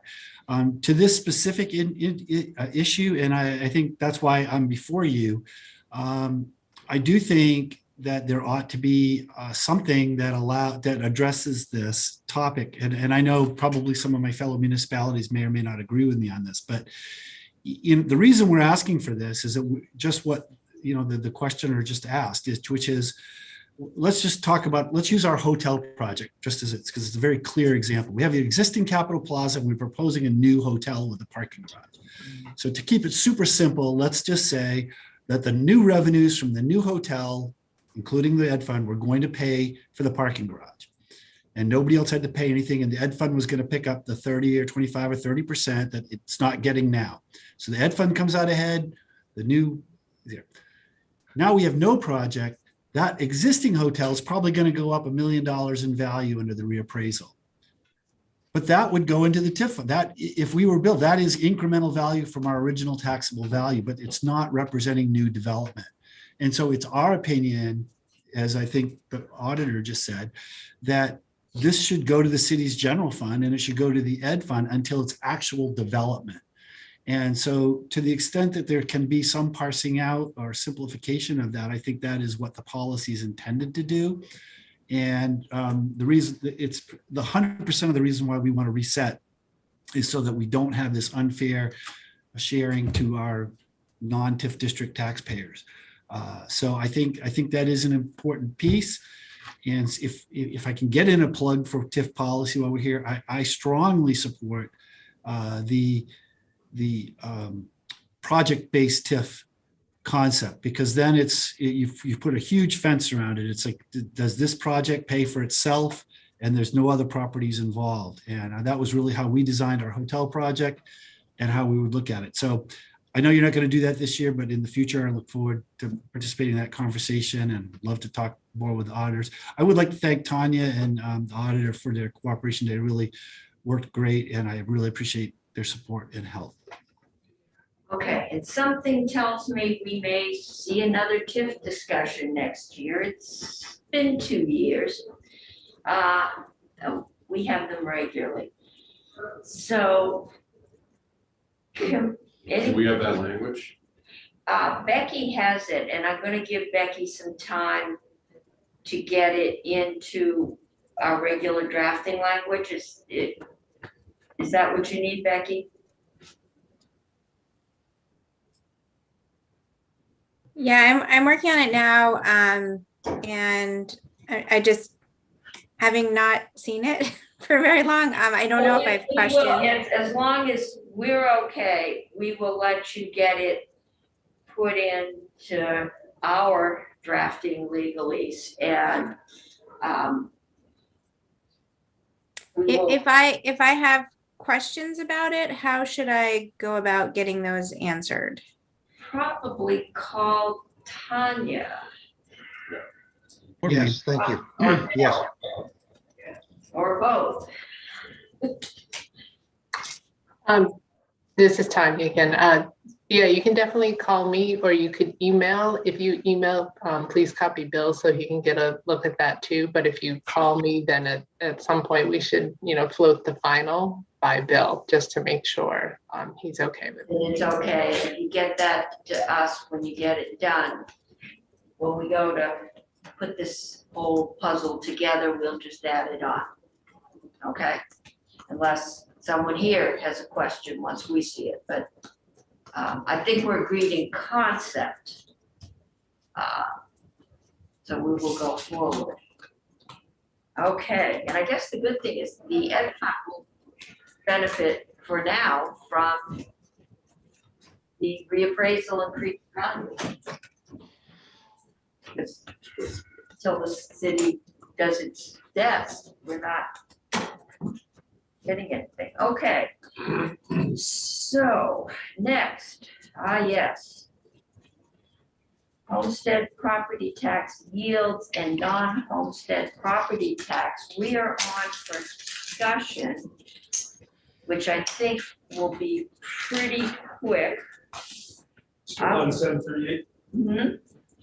We are going to 7:37 for a couple minutes. Faith must be a mind reader because she put that on. And I'll just tell you what happened this morning. They are trying to get S-100 out. That is the school feeding bill. Feeding bill, kid feeding bill. Universal meals. Lucille feeds. That's right. I thought we just did that one. No, S-100 is in the ed fund, is in the ed committee. And we are waiting to find out what they're doing. And so anyway, they are under a lot of pressure to get it out and basically concur, so we can get that set. Oh my God, that's the story of the day. I know. Welcome to the end of the session. You've missed all this fun just doing it on Zoom. I've not missed all No this one's got fun. your arm behind your back. So anyway, we were asked if we could go up at 4 o'clock today and vote that out. And I told them we were scheduled until 6 and I lost enough time yesterday. So we're not gonna vote that out until tomorrow. But the education committee is very concerned about making sure we also have money for PCBs. And they're doing this as a 4-year program.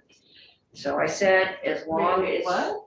Which They're is the one? doing the universal meals, the original was they were gonna use one-time money and just do it as a 1 year to get data for the feds. They're doing it as 4 years, and there's something about what the feds require. So I told them that I'm sorry, that's for meal, not the PCBs? that's for 4 years. meals. They're doing meals as a 4-year program, but they wanna make sure there is money Yeah, yeah. for PCB cleanup in there. I said, I'm super confused. we, from what we saw the other day, if it was, we would have to take that money from somewhere, either the 15 million that's going into tech ed or the property tax, and we will have that discussion in conference, I know. That as long as that was okay with leadership, that we could do it.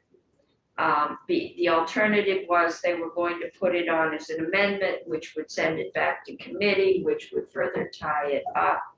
And I think there is some question about whether or not that bill will survive and get signed, in which case we need to know that too. Wait, I'm confused. Do you know what's going on, Chris? S100, Yes. they've popped it out and they've said, we'll do meals for 4 years. Okay. But And how does That's that what solve, they told me. what was the problem they were trying to solve with doing it for 4 years? I don't know, and the chair said something about that was what the full federal regulation was, or to get the full federal grant. But I'm assuming that, we're talking about $29 million for meals. That $29 million, they're in effect multiplying it by 4 now?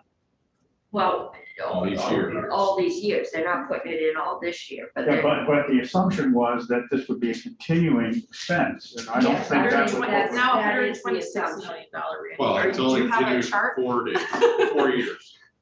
I think the idea is there's significant federal money out there, but we don't have enough data to get all the federal money we are entitled to. And so the reason for putting this, the longer it's out there, apparently the more data the more federal granting we're gonna get. And I guess there's talk about more federal granting in the works. I see. So anyway, they want to say, yes, do this for 4 years, not Well, 1 year. For us in the yield bill, it's We're 1 year, Yeah, but it is Oh, okay. envisioned, That's it is envisioned as an ongoing program. But there's not a long-term funding source beyond this year. There's the 1 year. Just that we do this 1 year at a time. And so they're assuming that there'll be some federal money from someplace that will pay the freight and the. Part of it. We don't. But we don't know There's how always, much. We well, don't no, know. we do know that. So provision 2, it gets you a federal match, and that's long-standing. That's not like hoping Congress changes or something.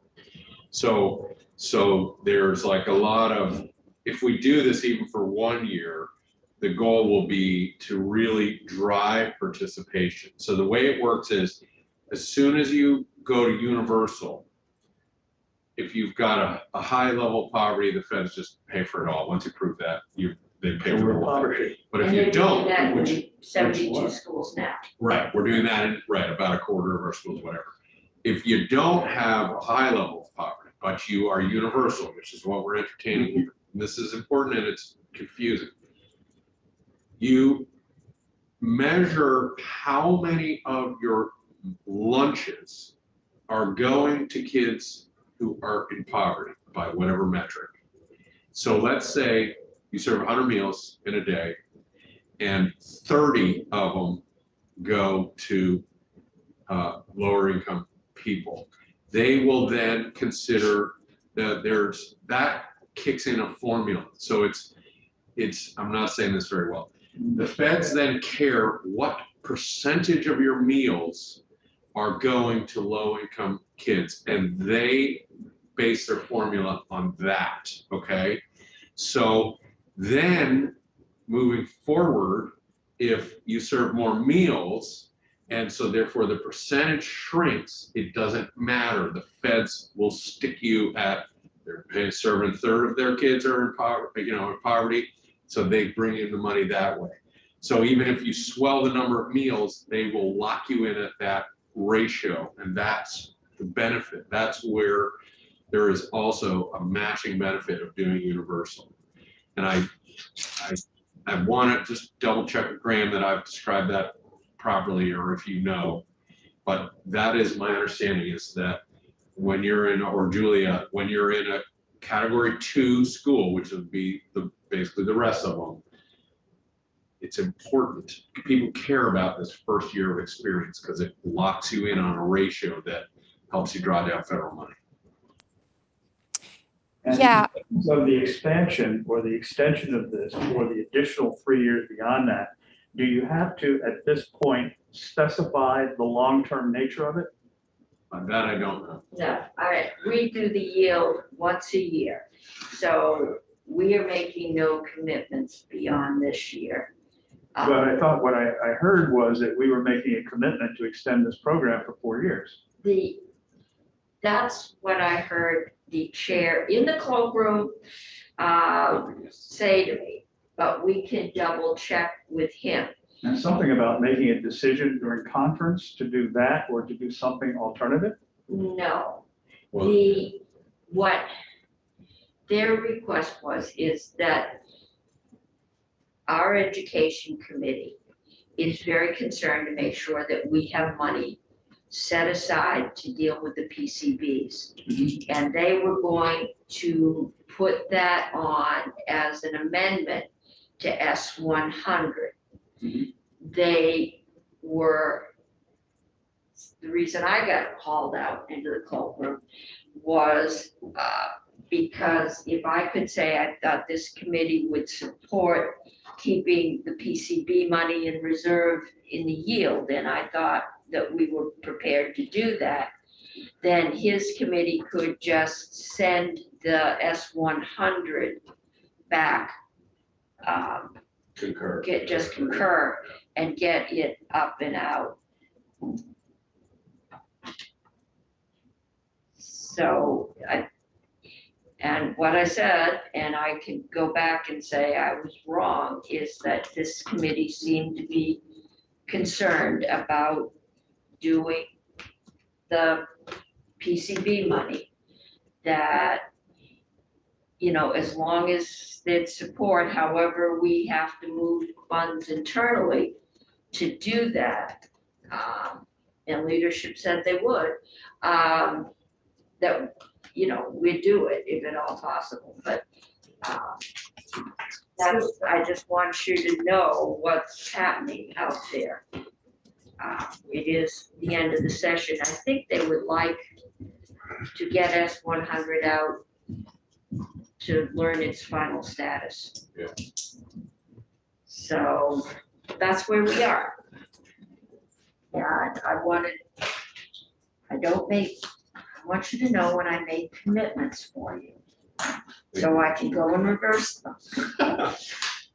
What are we deciding right now? We're not deciding, I'm just telling you what I told Ed.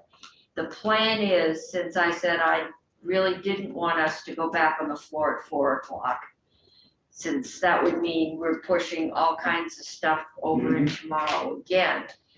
And we're already full. I think there are 3 or 4 bills that have come back from the House. One of them is Rygate, that we need to get on the agenda. One of them is the bill that did need to happen, which says that towns can keep a portion of the property tax to cover their expenses, which they already can. But I gather this is becoming the feminine hygiene product of this year. Oh, no. I think it's I've heard there's another bill being. yeah, but what's the property timeshares? That, Oh my you God. probably said that to me, but apparently they found Abby's something popped to on, put maybe. on that. Maybe she can help us. So, okay, well, we are back. Abby, have you got anything you can tell us? Yes, Madam Chair, would you like me to give you a very quick overview of S261 that you were just discussing? Wait, what's Is that? 261 the town? That's the retention bill. Yes, so That's for the record, retention bill, I thought we were yes. gonna do the yield. We were just having a discussion on the yield bill. I didn't So we understand what decision we just made. It was, you made a deal for us, but I don't remember what that deal. That we would make sure that there was some money for PCBs in the Oh. yield. Yeah, Okay, all right. So that they don't have to do it in it, I see. Okay. So what, so they can concur. so they can Oh. concur. Just before we leave the yield bill, the S11, that little gem from Senator Siraki yesterday, spent 10 million on one-time CTE, I believe. If I'm not mistaken, I saw that language was 10 million. So Change it to 15 to 10. so I think just as we're gonna quickly come to the yield bill, I'm assuming, I hope Oh, it's today, but maybe it'll be tomorrow.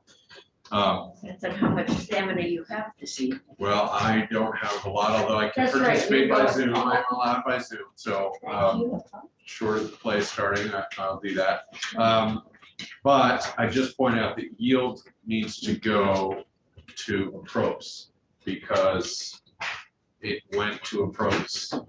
The underlying bill, no matter what we do, it goes to APROS. So I wanted that to be on your radar. But I think we effectively have at least 5 million here to flexibility based on S11. Wait, what did you, I know you spent 712,000, but what else did you do? There was $15 million in the bill that came from the House and CTE education to build homes. Oh, that is in the yield bill. Yeah. It's a but revolving now- loan It's fund. in two- Yes, and this is in two places. But they cut it down to 10. We cut it down to 10 normally. So Oh, so we only have to account for That's what 10, I'm we saying. spent We 5 just more got million, 5. okay. If we remember. Michael's making it rain. Okay, we're Cloudy spending all skies, kinds but of money. Michael's making it rain.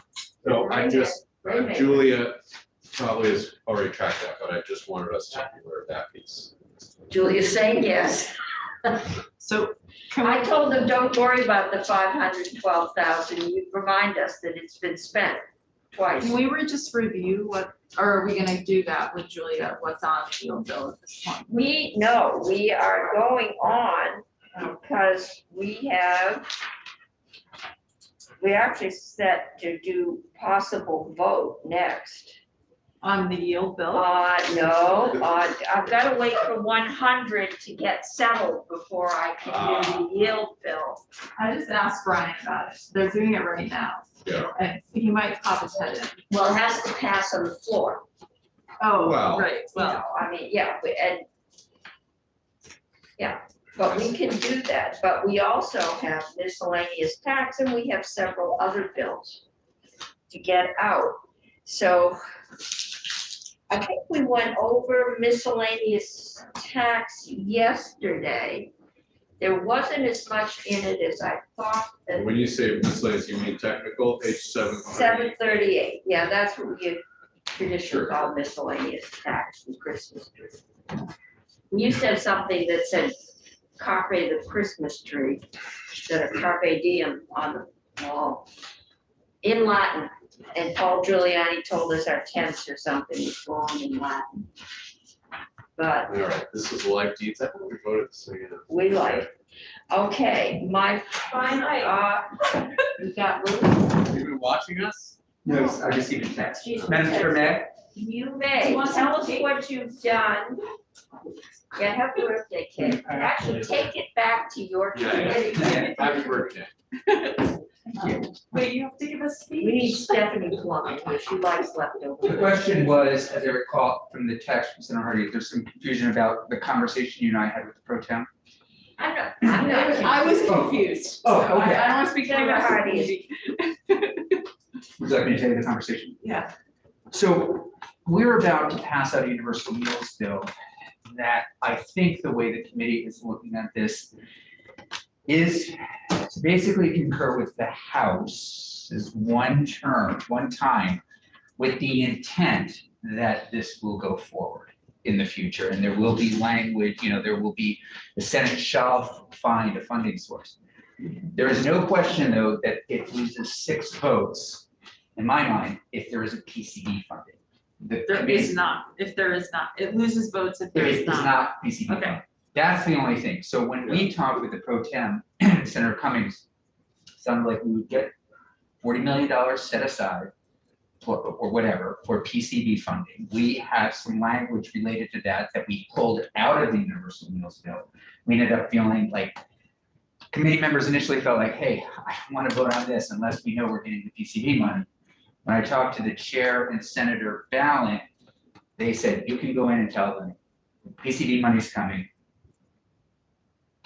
That's We S100. have our, And so your move will be to concur on S100? there's some additional language in there, intent language, but it's pretty close to it. And we're meeting again in about any minute to vote that out. We've been a little bit behind because Ledge Council's been working on other bills with the House, understandably. Does that make sense? Yeah. It was really just hey, this is so important. We've heard from so many superintendents and principals, particularly over the past week, and we've been dealing with this issue. We just want to make sure that money's there. I would like to get more than 40 million. No, absolutely. I mean, what we have, the language that we're gonna send to you, which you'll do whatever you want with, it was just happened to be, it's not, it was almost like helpful language, if you want to consider it that way. Initially, it was in S100, but we pulled it out today.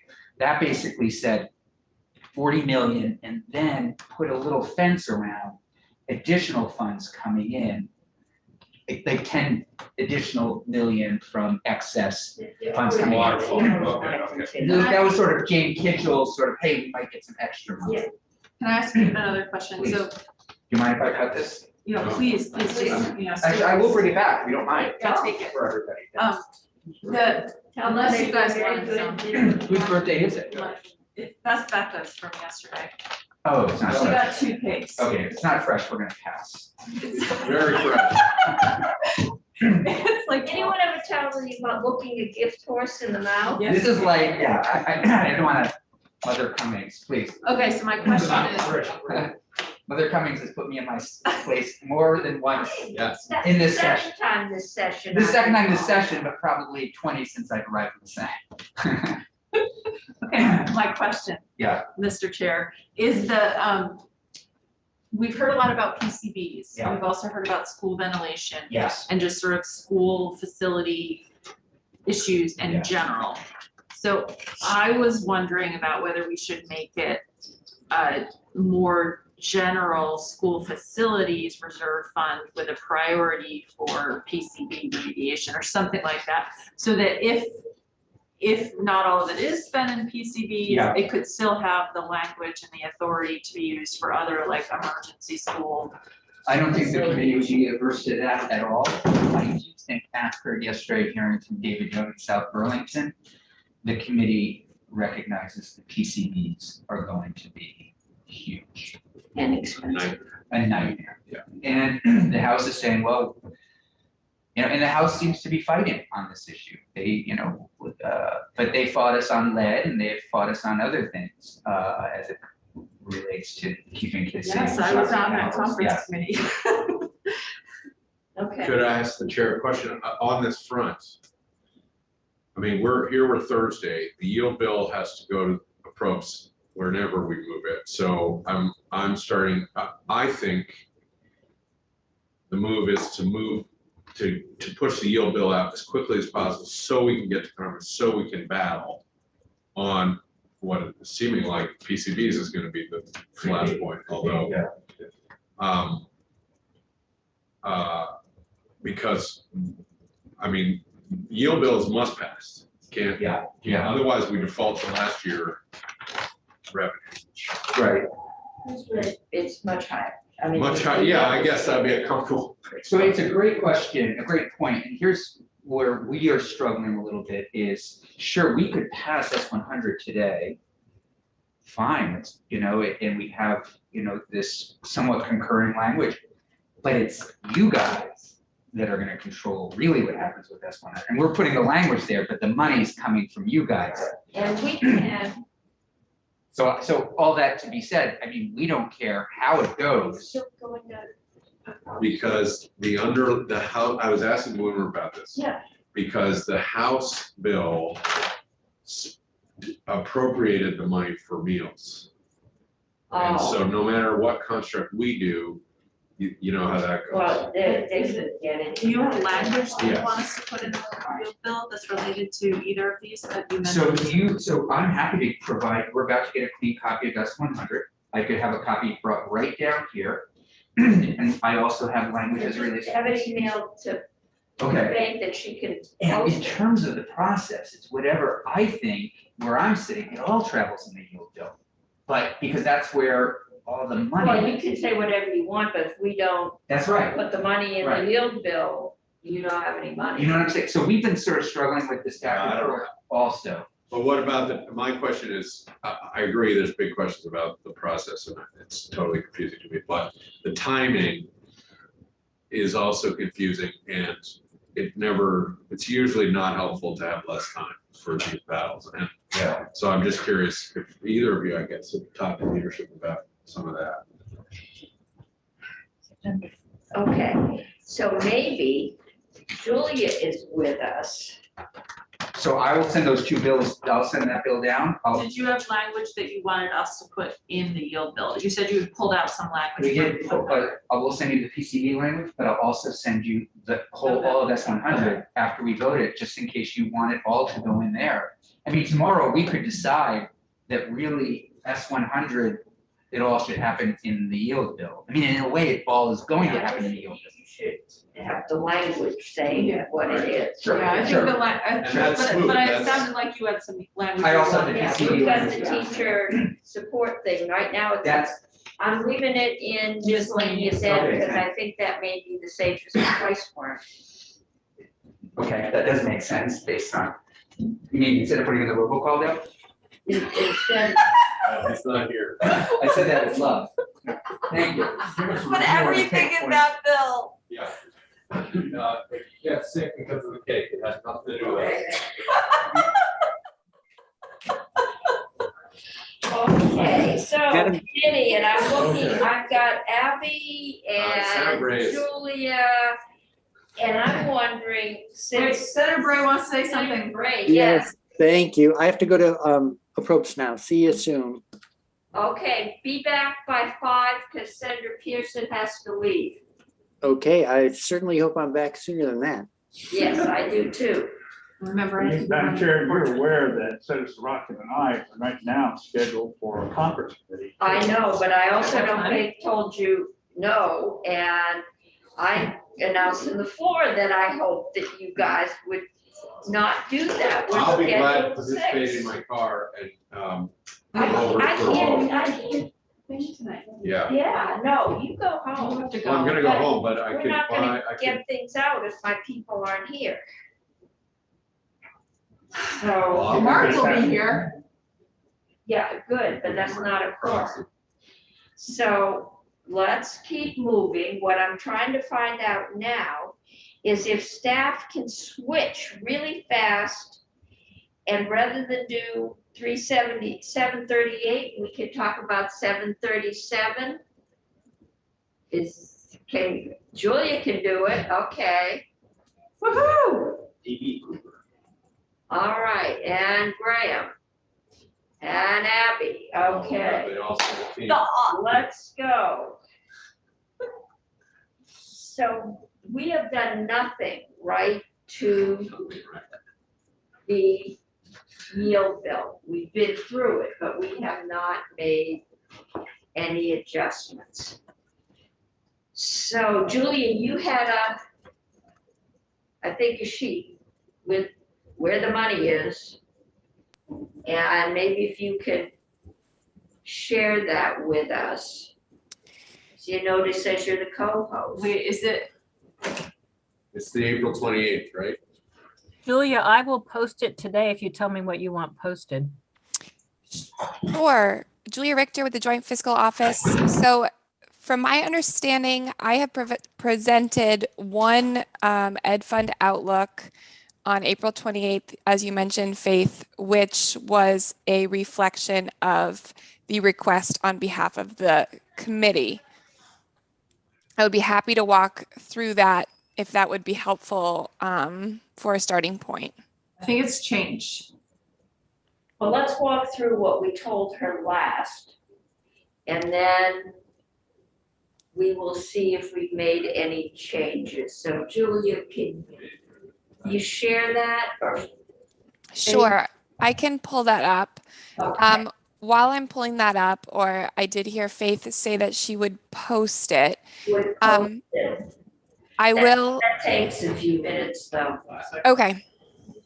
So I am sharing my screen.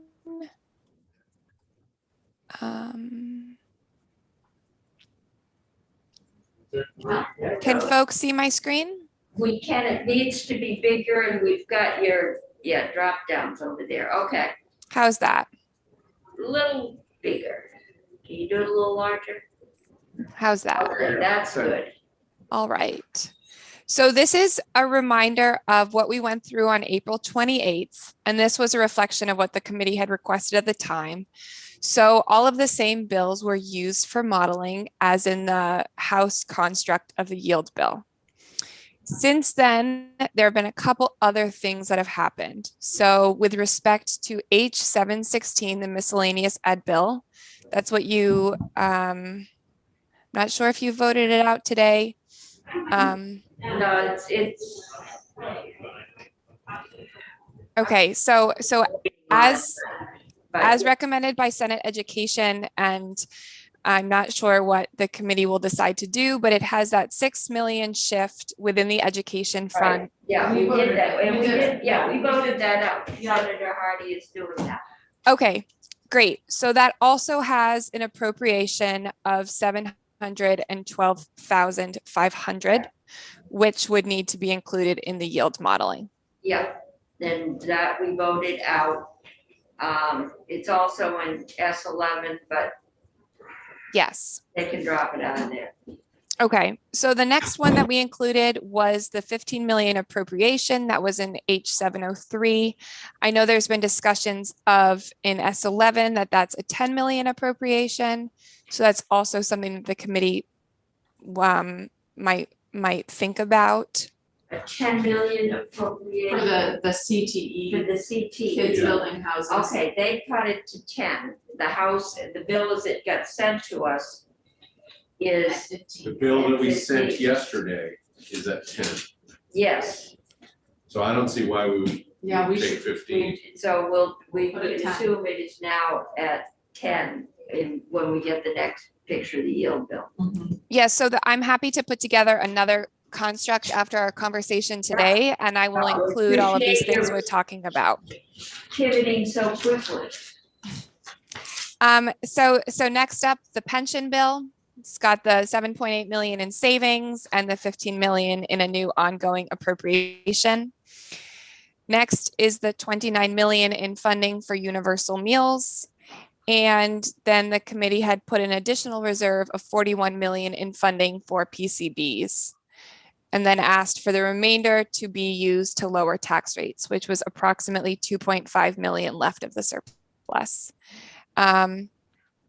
This is the ed fund outlook with the size. I can't fit it all on the screen, but I'm happy to talk about any section here. But basically you see that there's a reduction in tax rates, an increase in the yields, and that on the bottom line, there's about 1 million left. Okay, and the 29 million for meals is reflected in the tax rates, right? Yeah, so the 29 million for meals is here in line 21 under appropriations. Okay. You can see it here in the far right column. Yeah. And that's been used, I mean, because the ed fund is kind of all of the money going in and all the money coming out. Yeah. That money is not being used to lower tax rates, but is being seen as an appropriation. The House construct had set aside 36 million, which you can see here in row 33. And that was before JFO had finalized our estimate of the anticipated cost in FY23. Okay, and we are setting aside money for, how much are we setting aside for PCB mitigation? The last construct that you had us model, we set aside 41 million. With what we've spoken about today, there is an additional 5 million if you're assuming that the CTE appropriation is 10 million and not 15 million. Yep. Okay, well, we could put that into, Tax rates or on the or bottom line. I know we're gonna be under pressure for tax rates, so if we put it into PCB. The only question is there's that $780,000 thing. Yeah, so that will also be included in the appropriation section. I didn't mention it. You're completely right, Senator Pearson. I didn't mention it because there's still the 1 million on the bottom line, which is from the uniform rounding of the average bill change. So that would also be included in here. So to me, I would take the 5 million that we just got. I would pay for the 700 and put the 4.3 into rates if we can. Okay. To try to leave 1 million on the bottom line, You know, Okay. something crude like Yeah. that, like this is all. That's fine. Okay, Doesn't give us a lot of wiggle Wait, room. the rates are already going down with the, Well, there's it is traditional between the House and the Senate. The House always wants to give back everything. The Senate is Right. more concerned about consistency and not seesawing. right, so what I was gonna say is, that if we have the extra 5 million, I don't think we should put it into the rates. I think we should put it into, leave a little bit more on the bottom line and put it into the school facilities, the PCB thing. Well, that, we may, we're gonna have to bargain something for rates, so if we put it in now, then we, into school facilities, PCB, whatever you wanna call that reserve, we can always. So you're saying make it 45 million. Yeah, I think so too. Yeah, or you can leave it on the bottom line. I'm open to all that. I would just point out that the House, I think, Julia, they put 36 million into rates. yeah, they did. Sorry, go ahead. The proposal from the administration was even more than that, but just, you know, we're gonna have to. Right, we'll have to Answer. bargain for it, but I just think that Yeah, that's having fine. the more, I'm open to. Well, yeah, I mean, it's, What was the administration's position regarding the amount of money to be returned to taxpayers from this? it was 45 million, That's what, was it 45? yeah. yeah, And we're proposing to do, what, 2.5? Yeah. Yeah. So there's a pretty big gap there. Yeah, but we put 41 million Yeah, I into understand. PCBs. That's, Yeah. And we're gonna And have the to. PCBs were not addressed by the administration at all. that's right. Right, It's sort of emerged, so. but there's Can I- no way we're not gonna pay for them. Senators, just to clarify, as Graham Campbell from the Joint Fiscal Office, the administration did not propose putting money back to tax rates. They proposed rebate checks for existing taxpayers. Right. So But that total 45? that was, they were planning on 45, but the actual, I guess, nitty gritty of the rebate checks had yet to be determined. Okay, Good, thanks. which is probably a wiser way, if that's what you wanna do. It's like a bonus, it doesn't fall to your base, so that next year you have to raise 41 million on a tax rate that you have greatly reduced. Because the schools are gonna either bond for it or we're gonna use surplus money. It's pre-bid. It's pre-bid. Well, the 45 that's being reserved here for PCB, over what period of time would that 45 be consumed?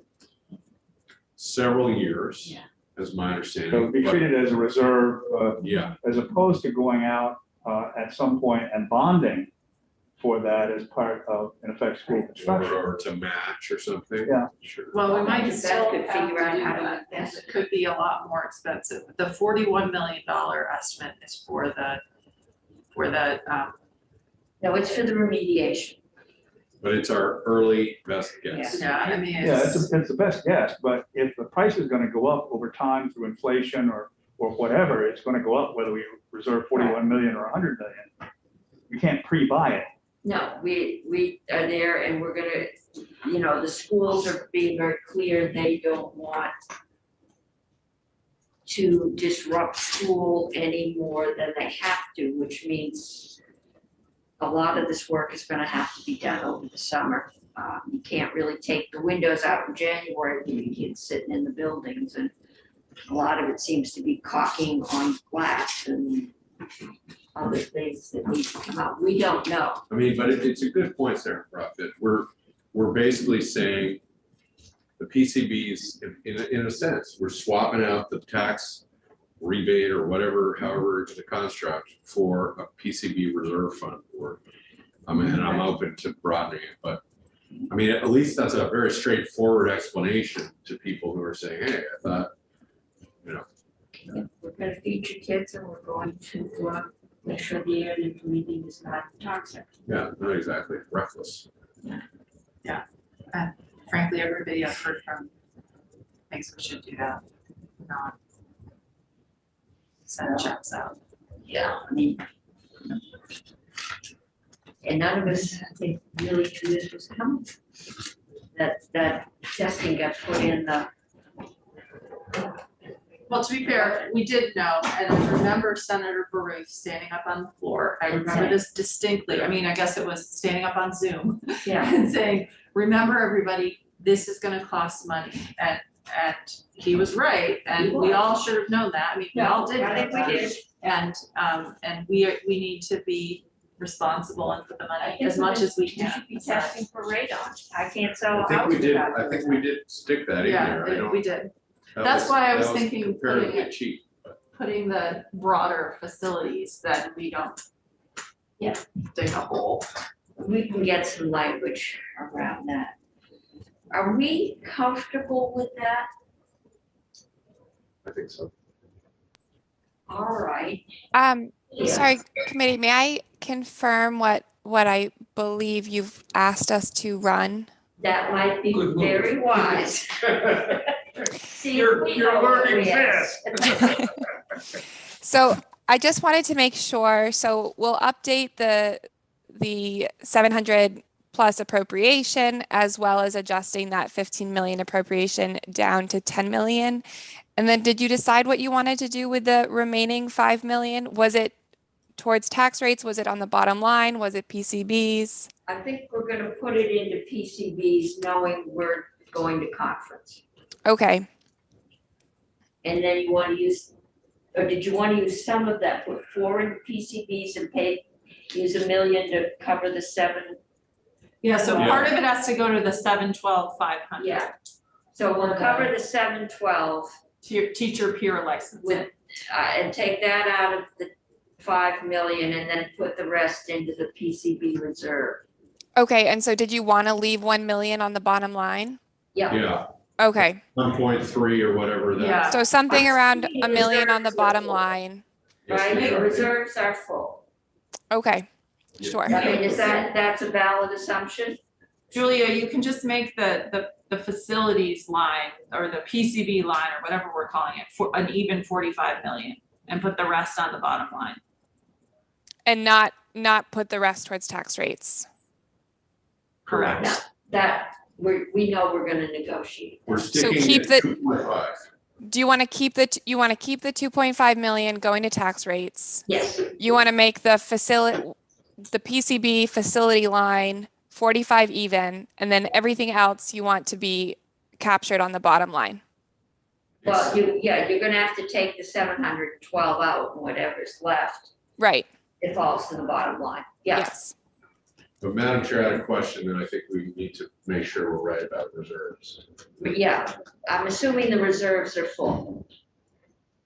They have been, and I don't know why we would have gone to them. Our modeling includes the transfer to the stabilization reserve to keep it at 5%. We have done well keeping those. So the 712 is gonna come out of the. It has to come out of the yield. Economic, but it has, we don't need it in the economic development. Plan. We don't need it in. And the other one is gonna stay but it's gonna be $10 million Yeah. according to this. That's what you just- have in the economic development. That's what we have, our Yes. version. Yes. That's fine, we put it, as they said, if we voted for it, we spent it, and that's how, But the 712 is just the money traveling here, or do you mean to have language here too? So In language somewhere, yes. well, The language is in the is miscellaneous. in miscellaneous ed. Okay. Okay, so. And then to confirm, currently, excuse me, and Abby, feel free to jump in if you need to, but the 10 million for CTEs, we're just booking that in the yield bill modeling, but it's not included in the language of the yield bill unless the committee decides otherwise.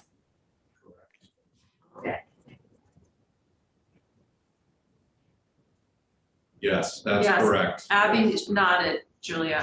And I think that's our Graham's intention. nodding, the committee's nodding, I think we're where we need to be. Okay. So if we get that all put together. When do we get the bill? You have, Pardon? when do we get the S100? Oh. They're voting it out as we speak. That's on the floor, like, we won't get that. It's going to the floor tomorrow. They're gonna concur with a couple of minor, sounds like technical amendments. But we just need to know. So, Madam Chair, do you feel like we can vote on this? Well, I shouldn't assume Abby could just do that As soon instantly. as we get a clean copy, and if we get one by later this afternoon, our next agenda item is not until 4:30. And I think giving Mr. O'Grady's, well, they can just put it in their budget. We might be able to, this is the airports, do 709 and have some time. We've got two more natural resources and development subjects. Michael O'Grady's gonna walk us through that, and eligibility of reserved forest lands, that's a vote. And we have the mised, we can come back to it. We can vote out miscellaneous ed if We that. Oh, we already did voted it out, vote, you that's guys. right, We that's did, We did, I'm Yeah. reporting. I have, alcohol on for tomorrow. We'll So vote do that out. Let's go to the drainage 518 store. municipal energy resilience. We did We that. did that one too. Yeah. And then miscellaneous ed is out. So 7:30 we'll vote out tomorrow as long as people are comfortable with alcohol. For the revenues. And then, we've got a few more. The one we haven't gone over is I do have a request to put that machinery and equipment Oh, yeah, in Miss Tax. into Miss Tax, and if that's okay with the committee. It's. I'm fine with it. Okay, Yeah. Good revenue. so we can put that in and up. I'm gonna go out and go to the portrait thing if we have Okay, 15 that's minutes. right. Just don't vote on that airport No, disaster. I'm not bill voting on without- anything. Senator Cummings, would you like to take a break till 4? I think we might